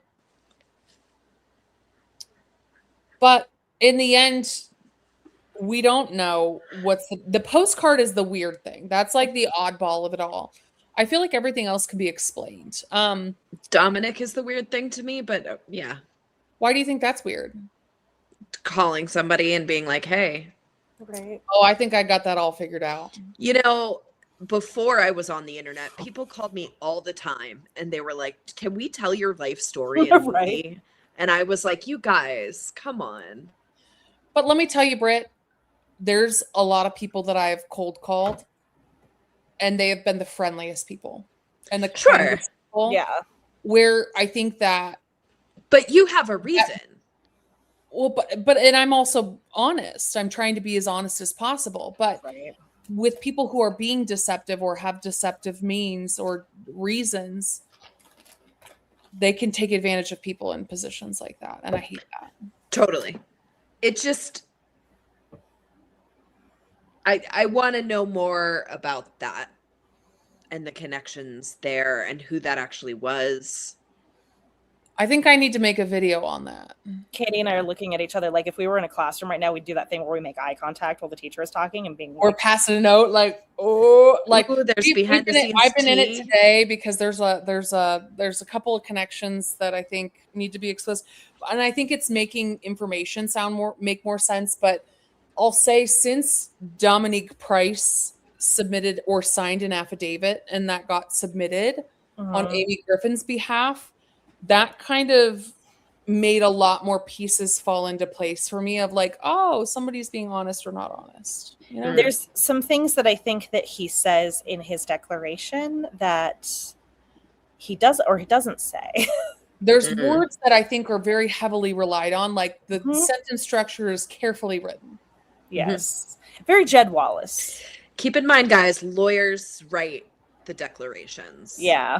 Yeah, I just recently learned that, which honestly I can't imagine somebody would write that on their own, but yeah. So, okay, bye. So it's my practice that I will verbatim write down what somebody, like I will take notes and I will verbatim almost exactly what they told me, give it to the court because I'm not interested in writing up my version of events. Now, there may be a word choice here and there that I'm going to be like, not that, this.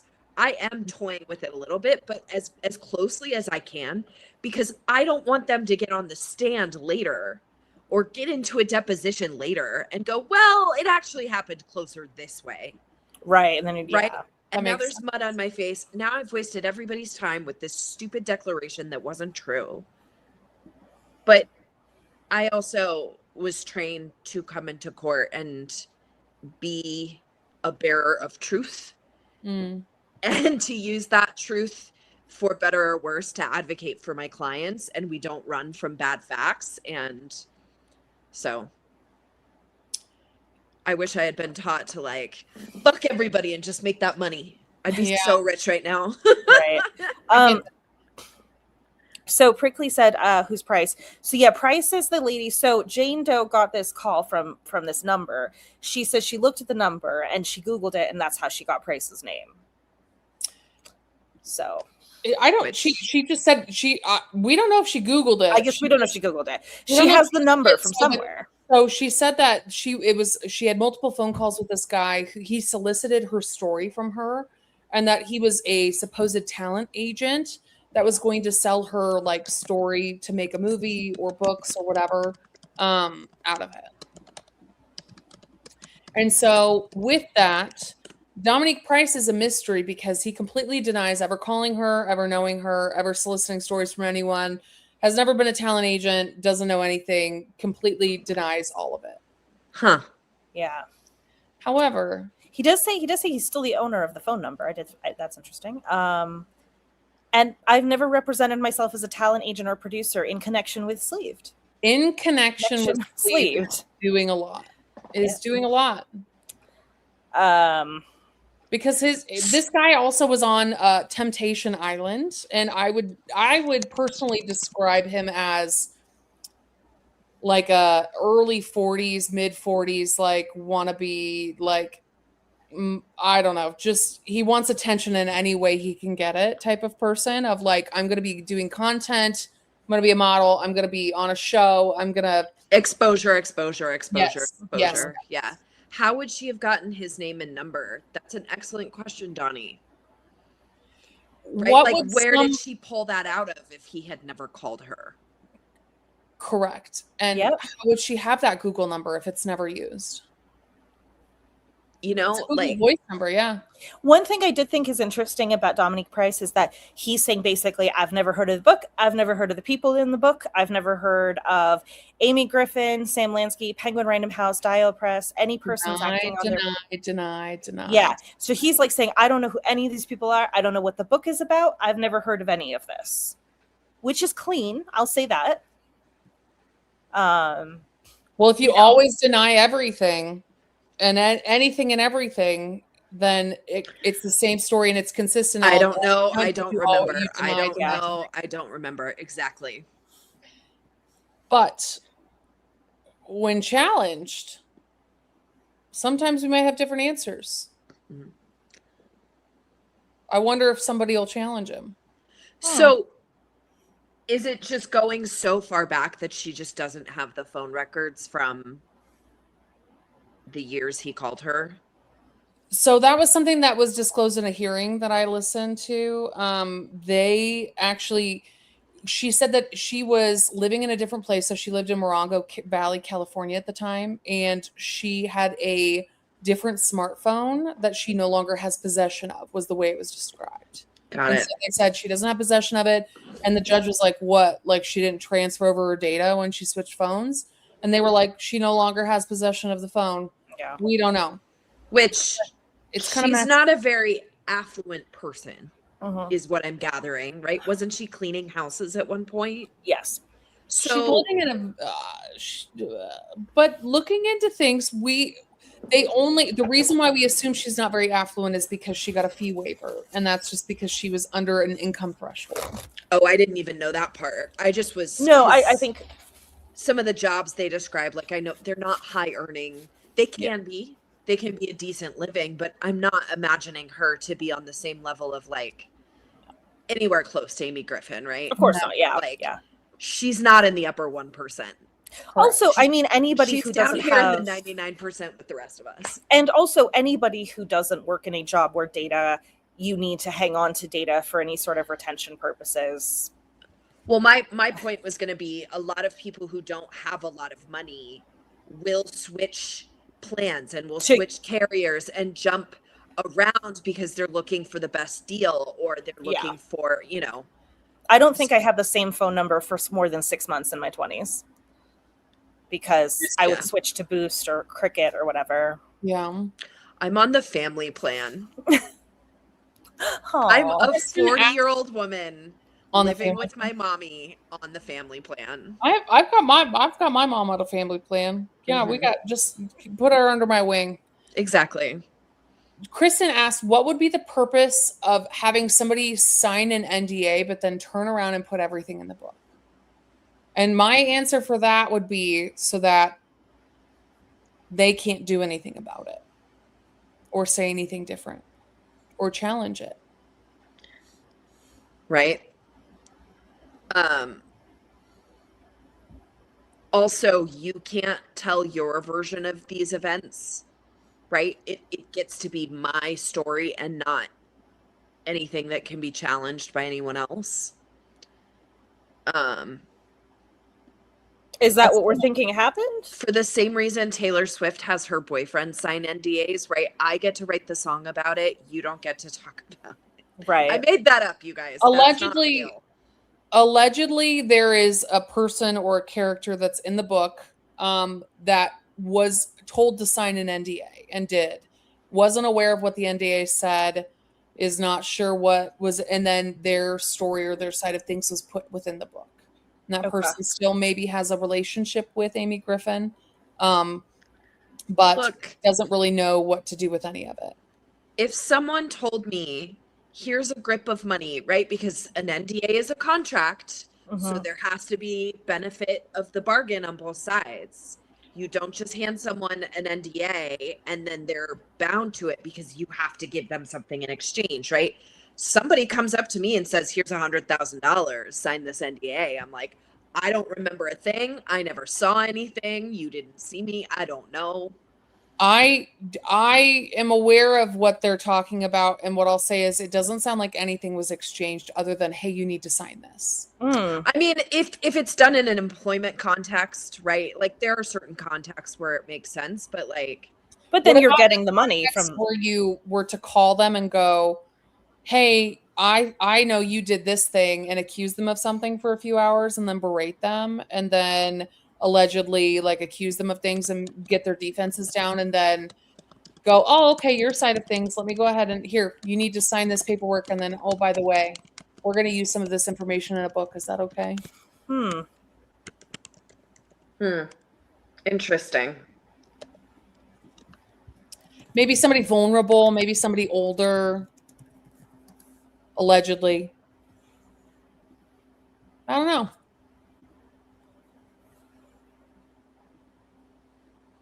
I want to see what the NDA looks like.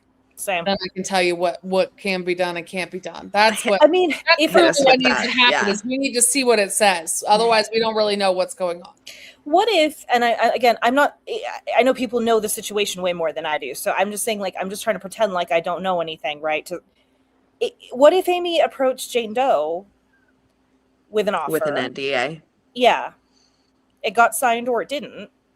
I mean, it sounds like Jane something Doe, along those lines happened. Yeah, because I just feel like at this point I'm making so many assumptions, but like someone from, to use I think N.A. Golden's term, like from that side of the tracks. I know she didn't make up that term, but like it's kind of how she was describing these two women, like someone from that side of the tracks and someone from the other side of the tracks. Like, I don't know. I guess we have people here who maybe know, but like, are we all hanging out together because of this school environment? Like, are we all friends? Is this something where it would be normal? Because I have to be honest, the rich girls aren't calling the poor girls to hang out. I was a lot like Jane Doe as a kid, so I kind of know what you mean. And I grew up in an affluent area, but I was like in the school district, not like in the neighborhood. And yeah, I mean, there's some girls that are like interested in, you know, my entire friend group was a lot of immigrants who didn't speak English. And like a lot of the rich girls were really interested in that. Okay. But Anonymous says, to Sarah's theory, Amy offered her, she said no. So Amy writes the story up anyway, then reverse engineers getting Jane to give it away. That makes sense to me. And neither of them want to say, you offered me to pay for me for my story. Just give me the money, man. Right. Like that, because I feel like that, like you said, Katie, the Palm Springs thing, there's information missing, and it doesn't really. I think there's just no proof, and nobody has enough or wants to produce enough to like corroborate it. Yeah. Yeah. There's a lot of like open-ended questions. There's a lot of documents. I still need to finish reading through everything. But there's just, I think that this has been an interesting case because it's an important one of showing like the power imbalance between someone who has a lot of money, has a lot of power, can take advantage of somebody else that maybe, you know, even just the question of this story, like, she was already doubted from the beginning, but now that more stuff is coming out, it's starting to make more sense. Right. And I think it's just tough, you know? And how did Dom know to call her? That's You'd almost have to. You'd have to find a link between Don Price and Griffin. Weird, and he's never been a talent agent, so Never been a talent agent. So that's weird. No, it's weird. Weird stuff. Couldn't find anything about talent agencies in his not past. listed anywhere. Not at all. Definitely not listed anywhere working for a talent agency. Zane says some of the Christian girls I went to school with loved a project and to be seen as the most kind, most accomplished. Yeah, maybe I'm reaching. I don't know. Like, I just, in my experience coming from a small town that I live in again, right? So I run into these people. Right. I talk to them about who do you talk to? Like, for the most part, the girls that were more poor turned out to be a lot cooler and, like, didn't keep in touch with. Yeah. The other. So that was my experience, but like, I don't know. I didn't go to a Christian school. I don't know. I didn't either. I went to public school. Yeah. In Iowa. It was pretty bland. I mean, I have not seen the movie Saved, but I did watch the movie The Tale last night, and it was a real rough watch. Hilarious movie. Saved is so funny. Oh God. Okay. I did the same thing, Katie. So we didn't tell her. We didn't tell her about The Tale, though. There's a movie called The Tale. There's a movie called The Tale that's very similar to Amy's story. Like, has some superficial. So like the tale. This is the part that I have an issue with. Okay. Keep in mind. So there's a movie that came out, Sundance. It's like a little, what do they call it? Not private movie. Indie movie. Indie. Yes, an indie movie. Sundance Festival. The Tale. It's about a woman who was 48 years old, and she basically, the director of the movie, the writer of the movie, made this video memoir of a fictional story at the time when it was released of this woman who uncovered repressed memories of being SA'd as a child. She was 48 years old. Her mom, she wrote a book when she was little, or wrote a novel, and her mom uncovered these pages and basically characterized this. It was a very rough watch. But what I found interesting is that the actress that portrayed this woman was Laura Dern, who is one of Amy Griffin's best friends. Laura, no. Laura Dern, famous friend to the gays. Yes. Like, she's like, right, we don't have anything against, but it's just ironic. I find it, and the reason why it caught my attention is because the tell. And also, when Amy takes the picture, she has a picture on her Instagram of her hanging out with Laura and says, "Here we are hanging out on the bathroom floor." Like, where she supposedly, where she keeps saying, like, "I wrote this book on my bathroom floor." I don't know. Yeah. Okay. I'm a Swiftie. What can I say? I just find it everything's an Easter egg. I just find it odd that two women that are best friends recovered memories, or one played a role where she recovered memories, and then one actually did it a few years later after she played this the movie was made in 2017, so 2 years before Amy would have done the MDMA. Oh, interesting. And it came out in 2018. Yeah, it's just it's a weird little just side, but it was a very rough watch, I'll say. I don't know how actors portray stuff like that, and it was very difficult to see all of it. So the Instagram post when she became friends with Laura was 2023, but I don't know if they were friends before that. Yeah. I forget sometimes that like famous people's best friends are like whoever gets them the most headlines in the moment. Or had dinner with them. Like,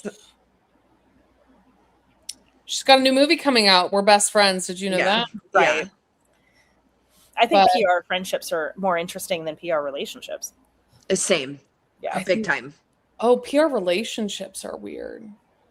Yeah.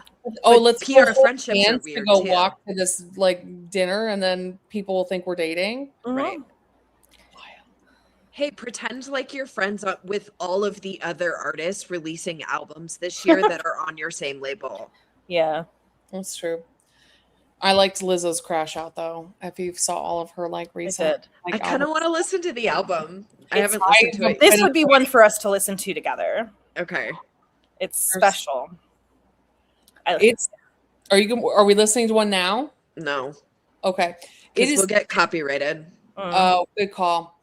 It's like 10 p.m. here, and I have to get up and go do like holiday things in the morning, and my children will be up at 6. So I have to just like, otherwise I will die. So Okay. Yeah. Thank you for thank you joining so us. Thank much you for hanging out. having me, and like it was so good to talk to. Thank you everybody in the comments. Thanks everybody from Amarillo. Just if you want to, if anybody has some tea to spill, anonymous or not, I'll keep you out of it, you know. Just Yeah. hook me up in the background, you know what I mean? Let's $100 says this becomes an SVU episode. Amy's best friends with Mariska. Mariska's always at the scene of the crime. Like, does she? Yeah.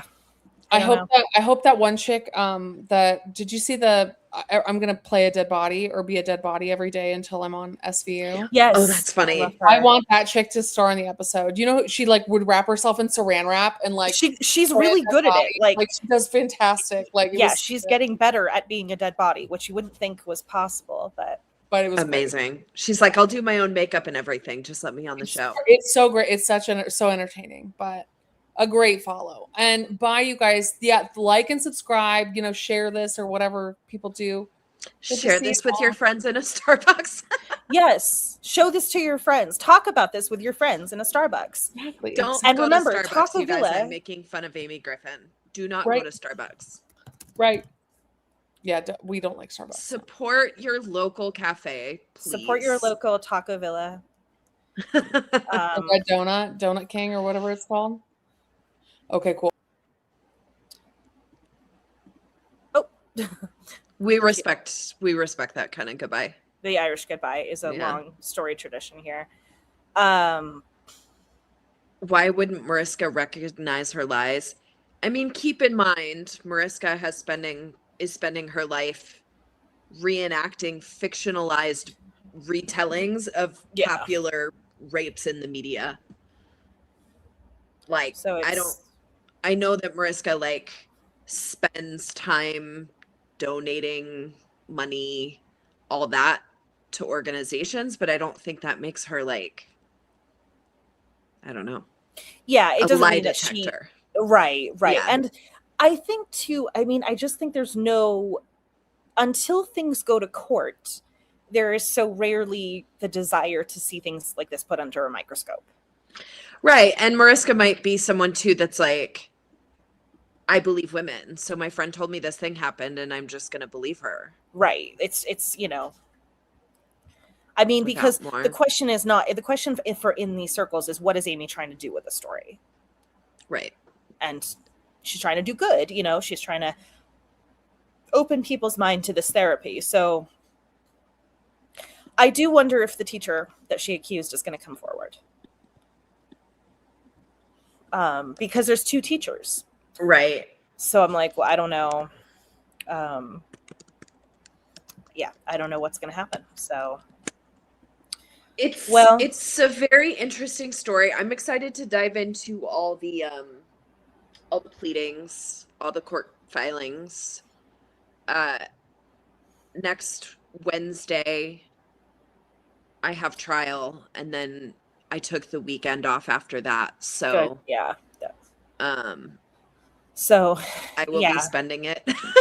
It's a very quick read. It's I'm it's not very going to read the book.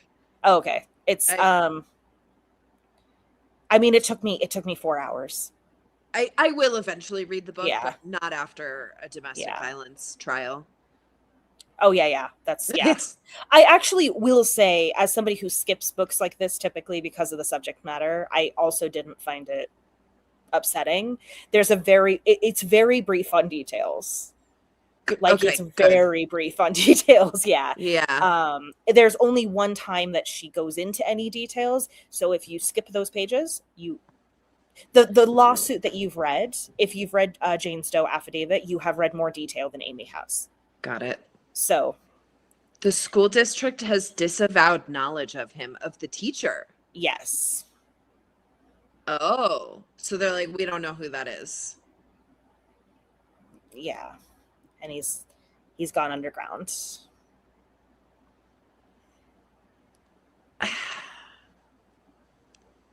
It's very interesting, and I'm very skeptical of repressed memories to begin with. Mm-hmm.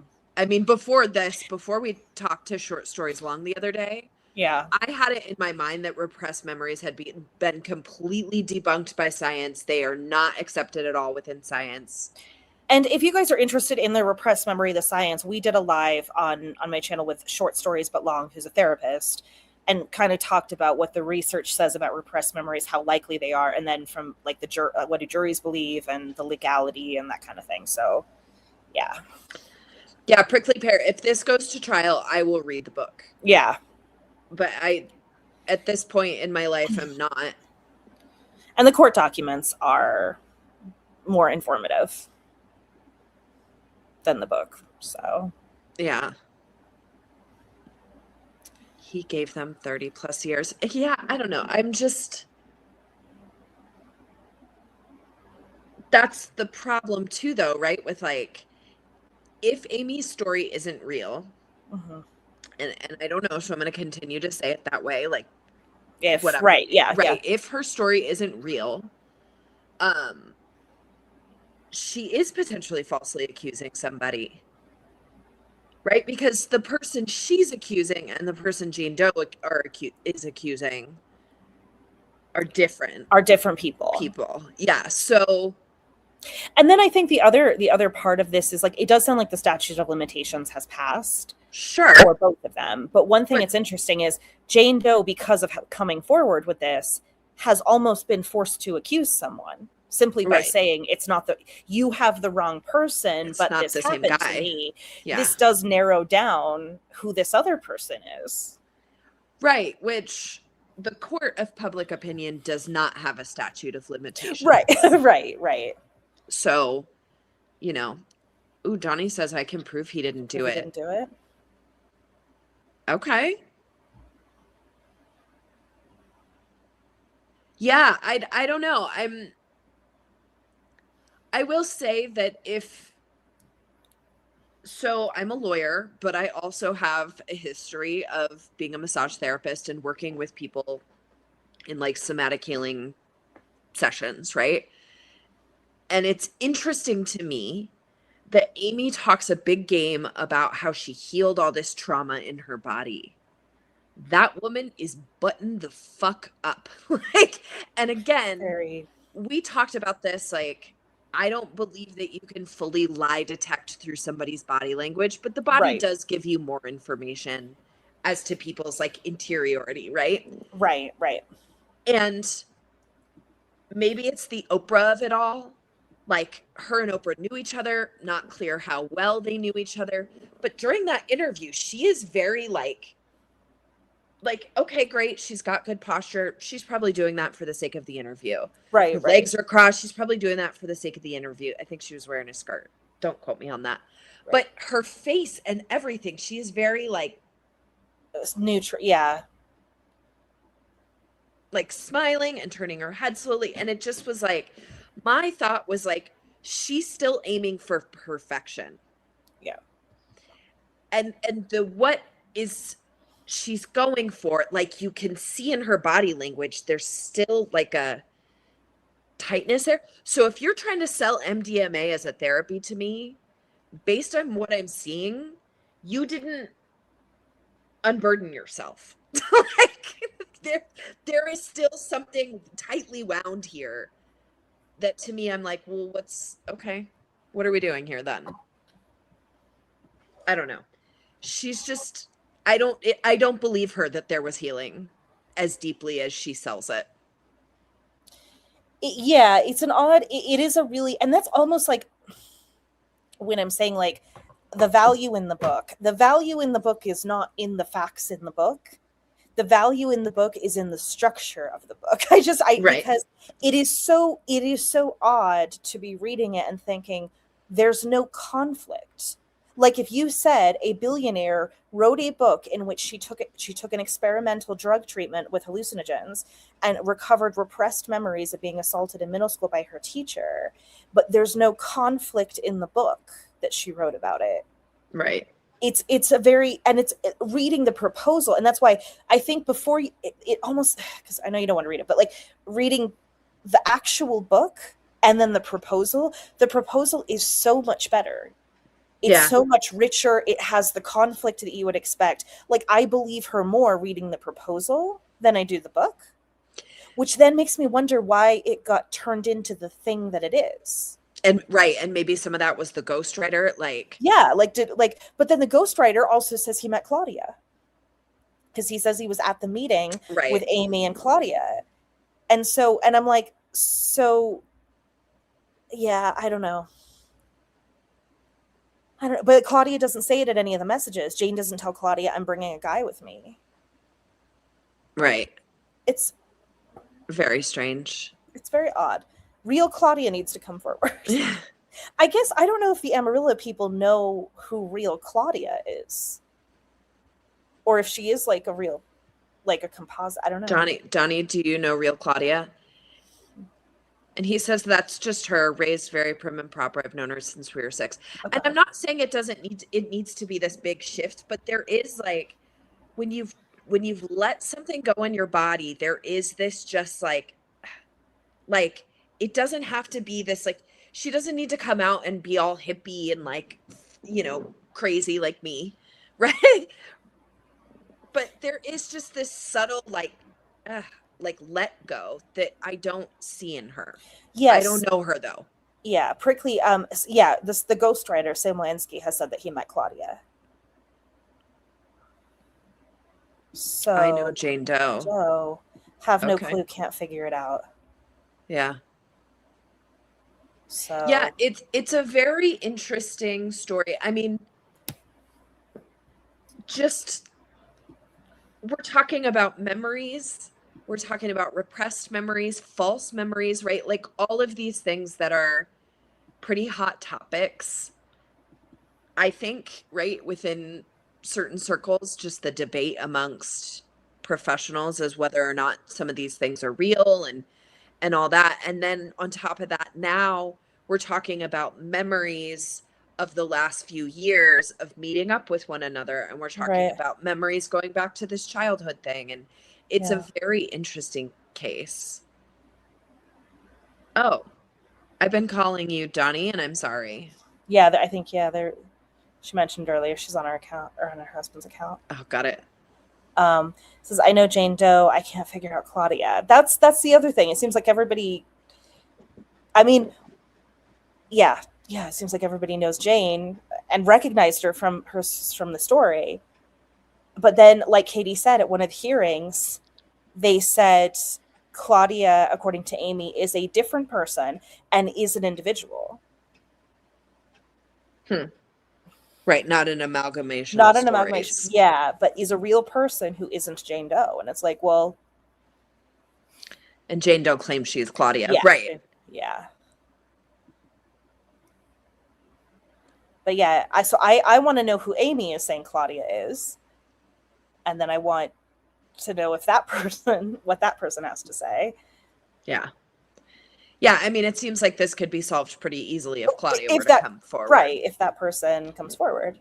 I mean, the other thing, too, is, like, if this was an attempt to sell MDMA, right, you would think there would be a number that would make this go away. Like, you could pay out Jane Doe, I'm sure. Maybe not. I mean, maybe she's like, it's the principle of the thing. I told you no, and you used it anyway. And now I will let everybody know who you are and what you've done. Right. Maybe it's something like that where it's like, but it seems like, okay, maybe she did have a false memory. Maybe something did come up under drug use. I mean, the other thing is, maybe she arranged this before the MDMA visit to kind of start from the beginning, right? And say from the beginning she recovered it. And then maybe she lied to people in her personal life that it happened to her. Right. And then there wouldn't be a number that could make that go away. Because the issue isn't Jane. The issue is what she's told people in her real life. Right. And, Mimi, I'm not really sure what the heart of her case is yet. I haven't read enough to really I'm still trying to wrap my head around, like, who these people are and what's going on. Yeah. I just think if you did something wrong, it's just try and find a way to make it better. Sometimes that's a public apology, and sometimes that's just money. So if there were offers of exchange of money and that never happened, the story got used, pay somebody. You've got $1 billion. You're not going to miss it. Yeah. I mean, I don't know.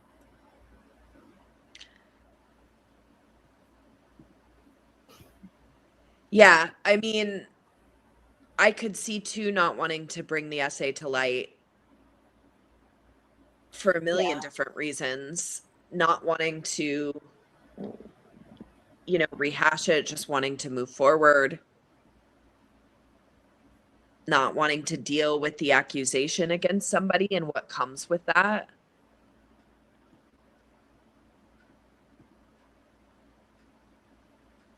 Oh, Kristen's normally in charge of high school reunions, so you would have a really good idea of like who this is. Yeah.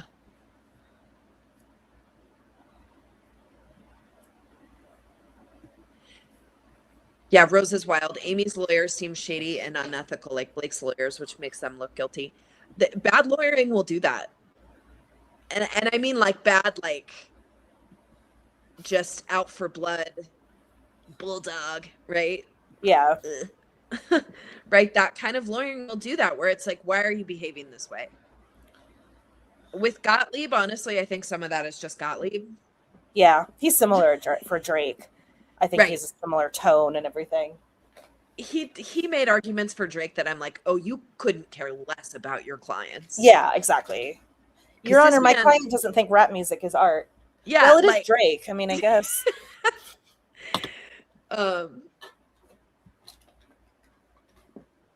So I don't know. I think I heard Amy's side say the real Claudia lives in Tennessee. Do you know who of your classmates is in Tennessee? No clue. Only 2 people in Tennessee. But I didn't go to Austin for this. I'm excited to jump into this one.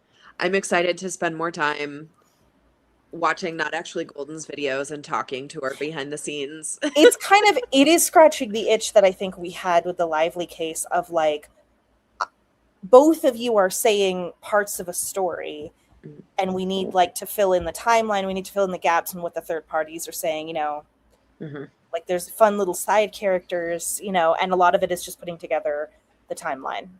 Yeah. So yeah. I love following a case. I love following a case that I have no stakes in. Right. It is so stressful for me to try my own cases.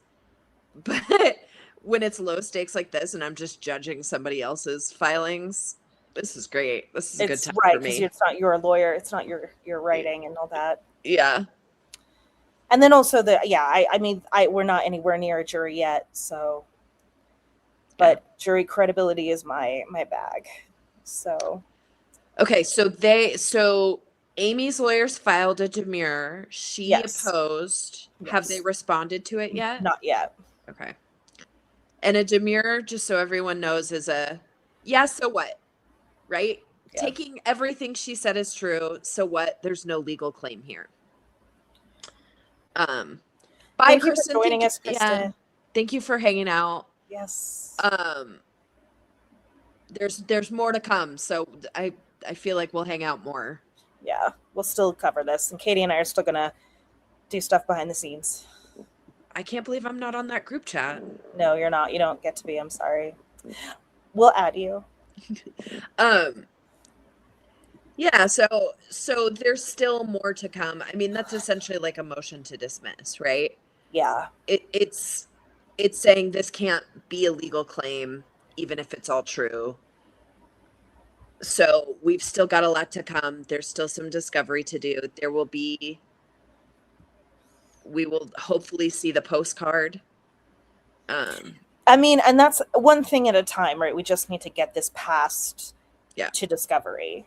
Like Nag, I don't know if you saw Not Actually Golden's video today, but she said, we just got to you just want Amy in the chair. Yeah. And right now, Jane Doe has an opportunity to file an answer to the countersuit and say, all right, let's go. That's what Wayfair did. Yeah. Yeah. Let's just do an answer and let's just get started. So, yeah. Cool. Well, thanks for hanging out with us, everybody. Yes, we'll continue to cover this, and We'll continue to cover this. Not much going on in Jones v. Abel or Jed v. Wallace. Wallace, Lively Wallace, got an extension for Jed a v. month. Wallace. Jed v. Wallace. Wallace v. Lively. Blake got an extension for a month, so we're not going to hear anything on Wallace v. Lively in the appellate case until August, and we're still waiting for Jed's response to her 47-1 motion. Mm-hmm. So, we'll pop back into Maren Morris when the court makes a decision there. yes. And if anything happens in Drake's appeals take a long time. So I don't anticipate knowing anything in his appeal for a bit. Yeah. And then at some point we will go over Jones v. Abel from the ground up again, knowing what we know. Mm-hmm. So. And Laura Owens did not take a plea deal.